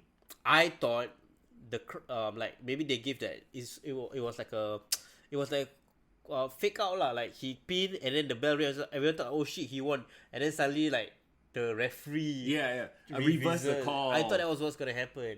Yeah, literally everyone was waiting for something to happen, and it didn't. And I don't know. In hindsight, right? I'm like, maybe that was the right thing to do, because you are now making people want Roman to lose so bad. Like we've hit the boiling point already, and then again it's like, oh man, next year. Okay, if this were to be the main event for next year's WrestleMania, you know how hype it would be, how big Cody would raise his level. Does that make you feel like you want to pay money to watch Roman lose? Yes. So WWE is done its job lah. Yeah, but the question, I think we as long-time WWE fans expect the payoff to be at WrestleMania. Maybe it doesn't have to be at WrestleMania. Maybe it can be at SummerSlam Survivor Series. Saudi. Can you imagine Cody winning at Saudi Mania? No, cannot. Yeah, the Shadow, you're right. Like it's like a Marvel movie with no end credit. I felt like if the event ended with still some lingering hope. Like remember at the end of freaking Infinity War. Well, hang on. At the end of Infinity War, there was no end credit. There was. Oh, right. It's the Captain Marvel thing. Yeah, right? but what I mean is like after like the and then like there's the one last shot. A glimmer of hope. If honestly, if the one last shot was like suddenly the thing zoom out and it was The Rock watching, you know what I mean? It's something that could have made people want to tune in for Raw. Yeah. But I've thought about it. I had like a day to kind of digest. I think it's the right decision. Yeah, same. I think we were all caught up in the moment, and this is kudos to the booking. Yeah. In that we were all caught up in the moment of now is the all time, believe, and then they take it away, and now even more so, like who the hell is going to do it? I don't think it's a swerve for the sake of a swerve. No. I think the best analysis, and I mean I saw it from online, so I can't credit it for myself. It's not my idea. If you think about it, right, if Cody had won, right, it would have been too easy. Yeah. No, he literally came back at the Rumble. Didn't do anything. He didn't do anything. He just beat Seth 3 times, got injured, Yeah. came back Rumble, Yeah. just wrestled a bunch of stupid matches and then win. But other people like Sami Zayn struggled so Yeah. hard just to even have a match Yeah. with Roman. And I think that, we even kind of talked about this in the weeks leading up. Remember, I kept pushing Sami Zayn should be the one. Sami Zayn should be the one. Cody is going to turn heel if they don't watch what they do. Yeah. And I think this is the right way to do it. In that, okay, so WrestleMania is not the moment. Maybe it's SummerSlam. Maybe it's Survivor Series. You know that the Cody winning, right? Within 3 months, he would have been turned heel. It would have been a Seth Rollins problem. Yes. We know people will turn on him. Yeah. Because babyface, right? Yeah. But now I feel like this is the first act of his WWE return. So the allegory of Infinity War actually rings true. Thanos wins at the end of Infinity War. Yeah. Now we are dying for Endgame to see what happens. Because when before Endgame happened, right, we were like, oh shit, what's next? Yeah. How the hell is Avengers gonna come back? well, you have a whole bunch of in-between movies to get there. Yeah. So we will have a bunch of in-between pay-per-views, PLEs to get there. Correct. So correct. my question is, when is the Endgame? Is it SummerSlam? Is it next year's WrestleMania? 1 year build? My God. So I feel like Cody will go through this. We just finished Act 1 of this movie. If this was a movie, this is Act 1 where everyone thought Cody was gonna win, and then he didn't. Yeah. And it's like shit. What's next? Okay, so now there's gonna be this period where it's like a down where he's kind of figuring out what's the problem. Well, we know who he's gonna fight next lah. Correct. So, If you watch Raw, okay, we'll very quickly just throw it out there. Yep. Brock Lesnar was supposed to team with Cody versus Roman and Solo. Yep. Right before the match, bam! Brock turns on Cody, F5. That's it. So Brock turns back heel, so RIP Cowboy babyface Brock. Yeah. Which is we're gonna miss him. So Cody is gonna have his redemption out of him having to battle other people like the likes of Brock. Which you talked about how Brock wants to put over young people. Maybe I mean, Cody is someone he wants to put over. yeah, so Cody might just be the guy that gets put over. So now you have your in-between movies. You have your Captain Marvel movie, which fits very nicely right before the end game to Correct. sort of build it up. So Cody will now do side quests. Correct. Cody needs to like go explore like redemption storyline. And level up first. Yeah. And who better than I mean, like you think about it now. Like now that we know that maybe it's because now that I know it's Brock versus Cody, I'm like, okay, at least not so bad because Brock is a draw, an attraction, main event guy. Yeah, much better than Omos lah. Yeah, wow, yeah. But okay, so like I feel like he has to go through that period, and maybe they pay it off at some point. Maybe they stretch it out until Royal Rumble or WrestleMania because 1,000 days, if I'm not wrong, was actually only in May. Yeah. So he could really Saudi Mania could really be a thing. Oh my God, no lah. But let's hope not lah. What if Cody they really make it so that it stretches to next WrestleMania? And Cody has to do the Rumble again to get that shot, but this time he starts at number 1. Ooh. You know? No, so there's so many ways to go about it. And I feel like this is not just one storyline. While the Cody redemption arc is happening, I feel like you can expand the bloodline drama even more. Sure. The Rock. Oh, right, yeah. Can you imagine Obviously. after 3 years of storyline, world building, finally The Rock enters the bloodline storyline? Yeah. I think it would be so dope. But that's like you talked about how he was rumored to be backstage at WrestleMania. Yep. And he didn't show up. Yep. He didn't show up on Raw. Yep. So I do not know whether again this one is just sources saying that's why I didn't want to confirm it. But if the Rock eventually wants to get involved, right? I think he will only get involved in WrestleMania time, which is next year 40. I mean, makes perfect sense. can we tahan another year of Roman Reigns? Like, after the first year dominant, that was great. Then, I mean, let's face it, Sami Zayn was the one that made the bloodline super relevant again. Yep.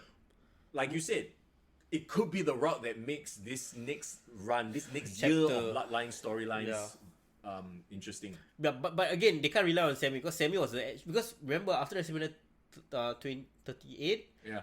people were talking about the bloodline being stale. Yeah. But then Sammy Made it injected fresh. new life. So now Sammy's out of the picture again. They're back to square one. Yeah. What else is going to happen?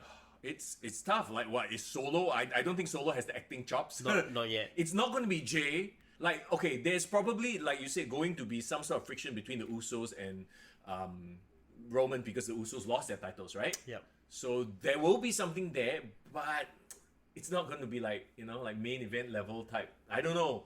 Like who possibly could be next? I that's the thing. We have to watch and see, right? That's the whole point of what WWE trying to make us do. That's why we are here reviewing it. It's weird. To me, I feel like in the moment I felt wow damn shit when it happened. But given a day now, knowing where Cody is headed to, I'm actually quite okay with it. I'm like, yes, he needs to have that redemption arc side quest to level up before he can get there back again. So like goes back to the overall question: did Cody losing take away how you feel about WrestleMania overall? Or was it too much of a bitter taste that you're like, I think the problem is it's an accumulation of the matches in night 2 were mostly a letdown. Yeah. Yeah, that's why night 2 felt like a bitter taste. Like really, you look at the list I have in front of you right now, right? Yeah. Gunther, Sheamus, Drew is the only one that I felt excited for. And maybe Shane blowing up. I mean, Edge and Demon, I was excited for it going into the match, but the match itself was plodding. It was kind of like Blair, right? Yeah. So yeah, it okay, guys, give us your letter grading, number grading for night 2. Upon 10, A, B, C, D, E, F, G. What do you want? Yeah. Tell us what you thought of night 2. I think night 2 was a solid 7, just for the pomp and pageantry. Yeah. But the results really deflated the whole vibe. Yeah, I think 7 is fair. Maybe even a 7.5, maybe. Sure. Or if night 2 8, okay, that makes not sense. bad. Yeah. Yeah. Mileage differs obviously, but night 1 I think is unanimously the better night, right? And this is like we talked about the risk you run when you try to have a heel win at WrestleMania. Overall, for Triple H's first WrestleMania, what do you think? Like overall, I think it was a success. I think that people joke, Vince is obviously booking night 2. I think not lah. I think Vince really is just back to facilitate this sale. And yes, he will probably have a say in who his champion should be, but I don't think he's going to give a flying F about whether Ricochet is the tag team champion or not. Yeah. So all the creative stuff like that, the minutia, Triple H will still handle. Triple H will still maintain lah. Yeah. Most of people are giving 8, 7.5, Fish Lee, C, Fia 7. It wasn't horrible, but it was a letdown lah. It was, but I think it's a letdown in the storyline, not a letdown in terms of how the Performance event went or the performance. No. And okay, here's the other thing also, and I wonder if this played a role because they knew they were going to sell the company, right?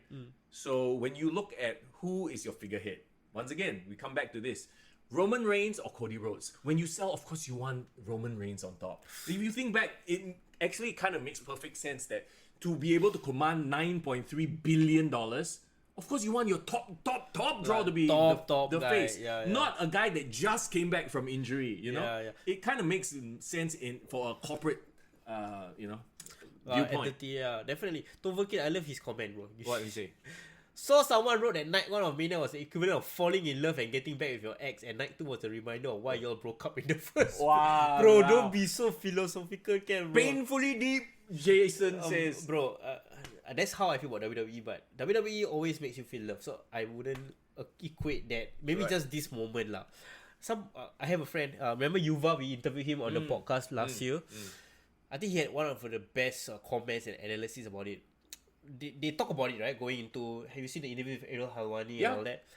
They talk about this past year was WWE did $1 billion gross profit, and who was on top? Roman Reigns. Yeah. So Roman Reigns has basically proven that he's a box office draw. He is money, and business is booming because of Roman Reigns on top. Yeah. Why would you want to give them up? Exactly. Because as much as, of course, you want the opportunity, people talk about this is a great opportunity or missed opportunity to bring up Cody to this babyface level. But I feel that if you were to take the titles away from Roman, you lose Roman's mystique. You gamble on Cody. It's not really like they both transfer position, No. Both go down. Yeah, but the whole Cody goes up a bit, but Roman drops a lot, and WWE as a whole will drop because of that. I think is the point you're trying to get at, right? Don't forget, audio is gone. Audio is gone. Can you guys hear us? Oh, no, it's just overcame. Oh, it's audio gone. Okay, Yeah, okay. yeah. I don't know. Yeah, we're here. We're still good. We're still good.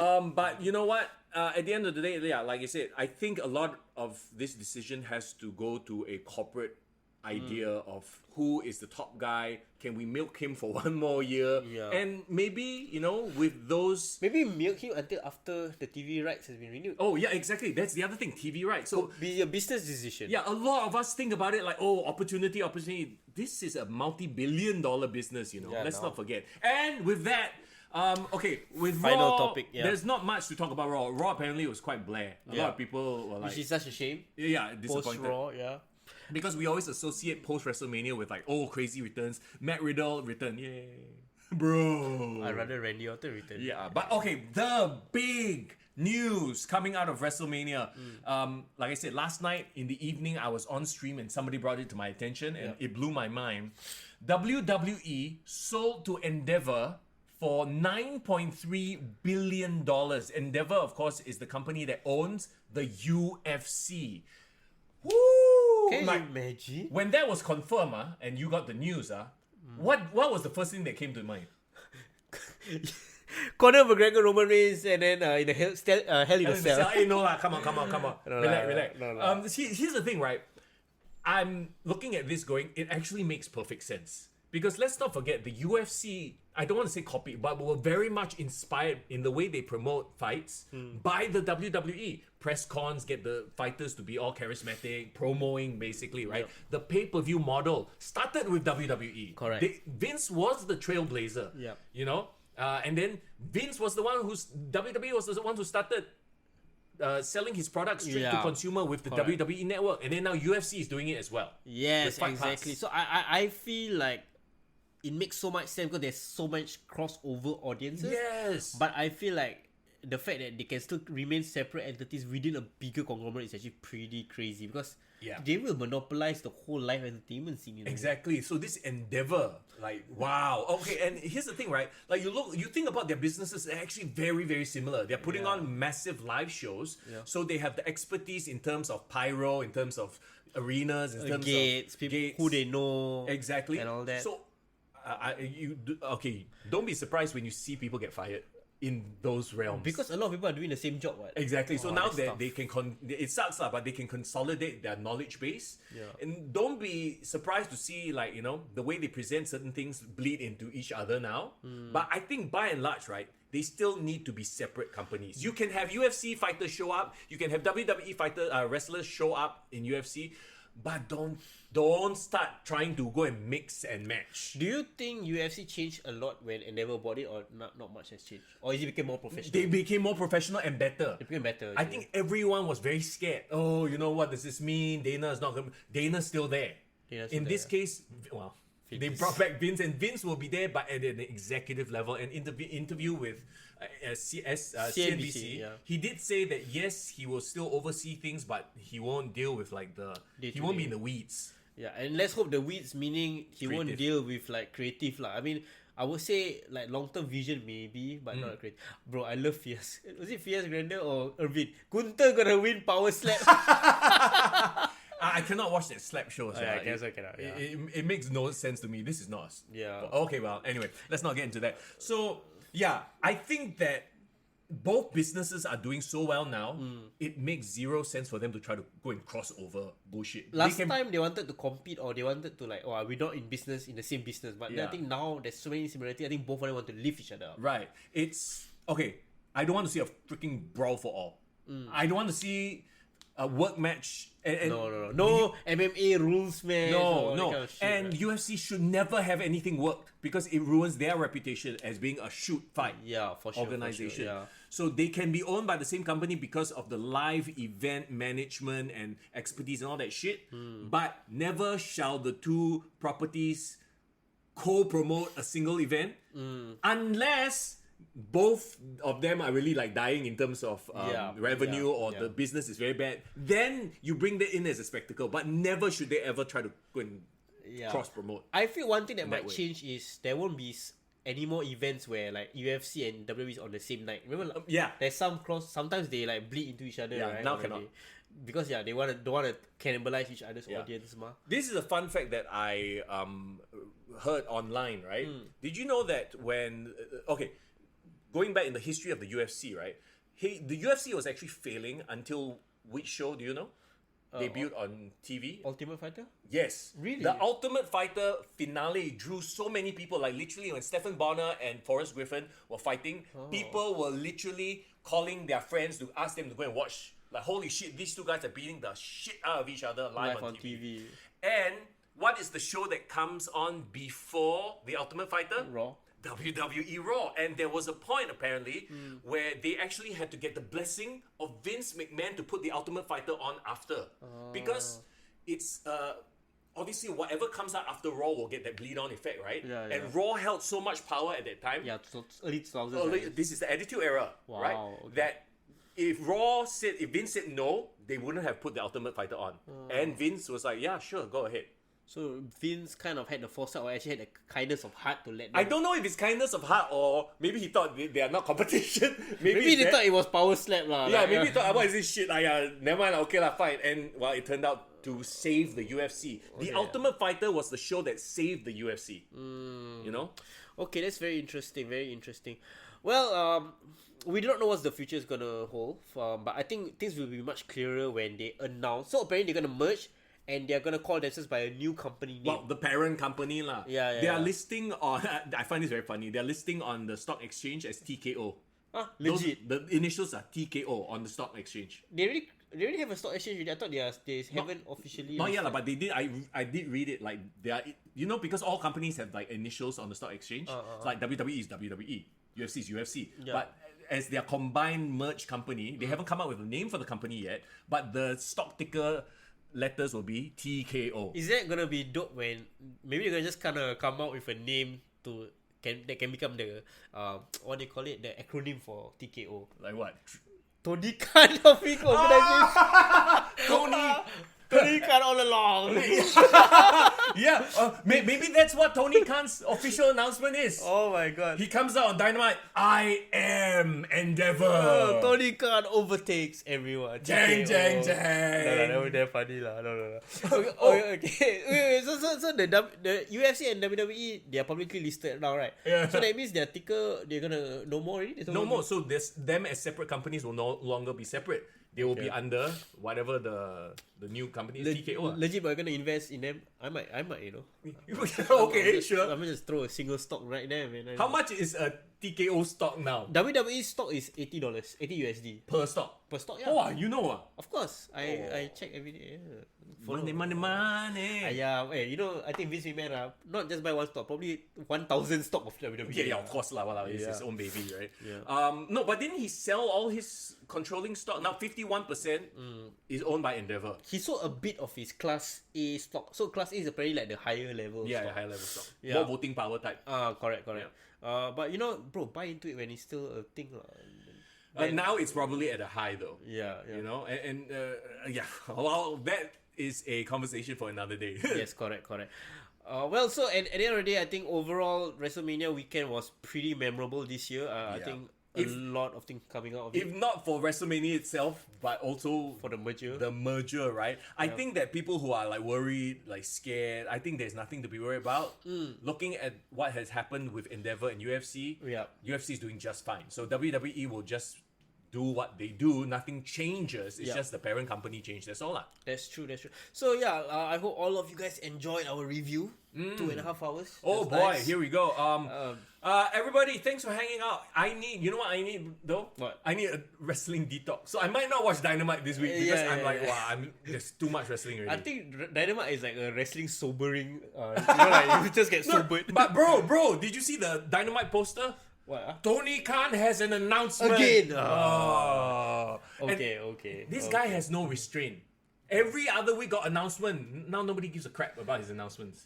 This is tough, man. Okay. Well, you know what? I think since all of us a very crazy wrestling week, and we are here live, so I think it's fair. Next week will just be a bit more chill. Yeah. Or if anything, the fallout from this merger, I'm sure there will be more news as this week goes by. Yeah. And of course, if you do see any news that's crazy, mind-blowing, news breaking, let us know in our Discord. Come join our Discord. Be part of the conversation. Yes. You know, chat with us fellow crazy wrestling fans. Yeah, and that's right. And if, of course, you want to support us as well, please consider donating or sponsoring us on Patreon.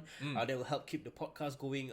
Help us experiment as well, because if you kind of realize we did some special episodes when there was live wrestling for local wrestling back a few weeks ago. We might not go live every week. I think we might try to play around with the format. If you guys see us here together, that means it's post pay-per-view or it's like a big event. We'll try to do it maybe once a month. Then you guys got the excuse to see both of us interact together on the same screen. Urban said confirm cuts. I think I agree with that wholeheartedly. Yeah. But more so in the back end. Yeah. In terms of, they're leveraging on their expertise. Maybe if I was like a creative writer or like a social media guy, probably I worry about my job. Yeah, I think so. Yeah. The boy who cried announcement. We'll see. We'll see. Maybe Tony Khan will, have something interesting to say. But that aside, okay, that will have to do it for us, man. Everybody, thank you so much for spending your Tuesday afternoon with us. We appreciate the time commitment. We understand that you need to get back to work, so it's back to work. I guess we're all back to work as well. Yeah. Oh boy. Okay, everybody take care of yourselves. We will see you again next week for more wrestling action as always. It's Mr. Young. And it's far out of the building, going out. Oh, you're going out of the building. Yeah. Yeah, Take care. Bye. Bust it open, let me see you try.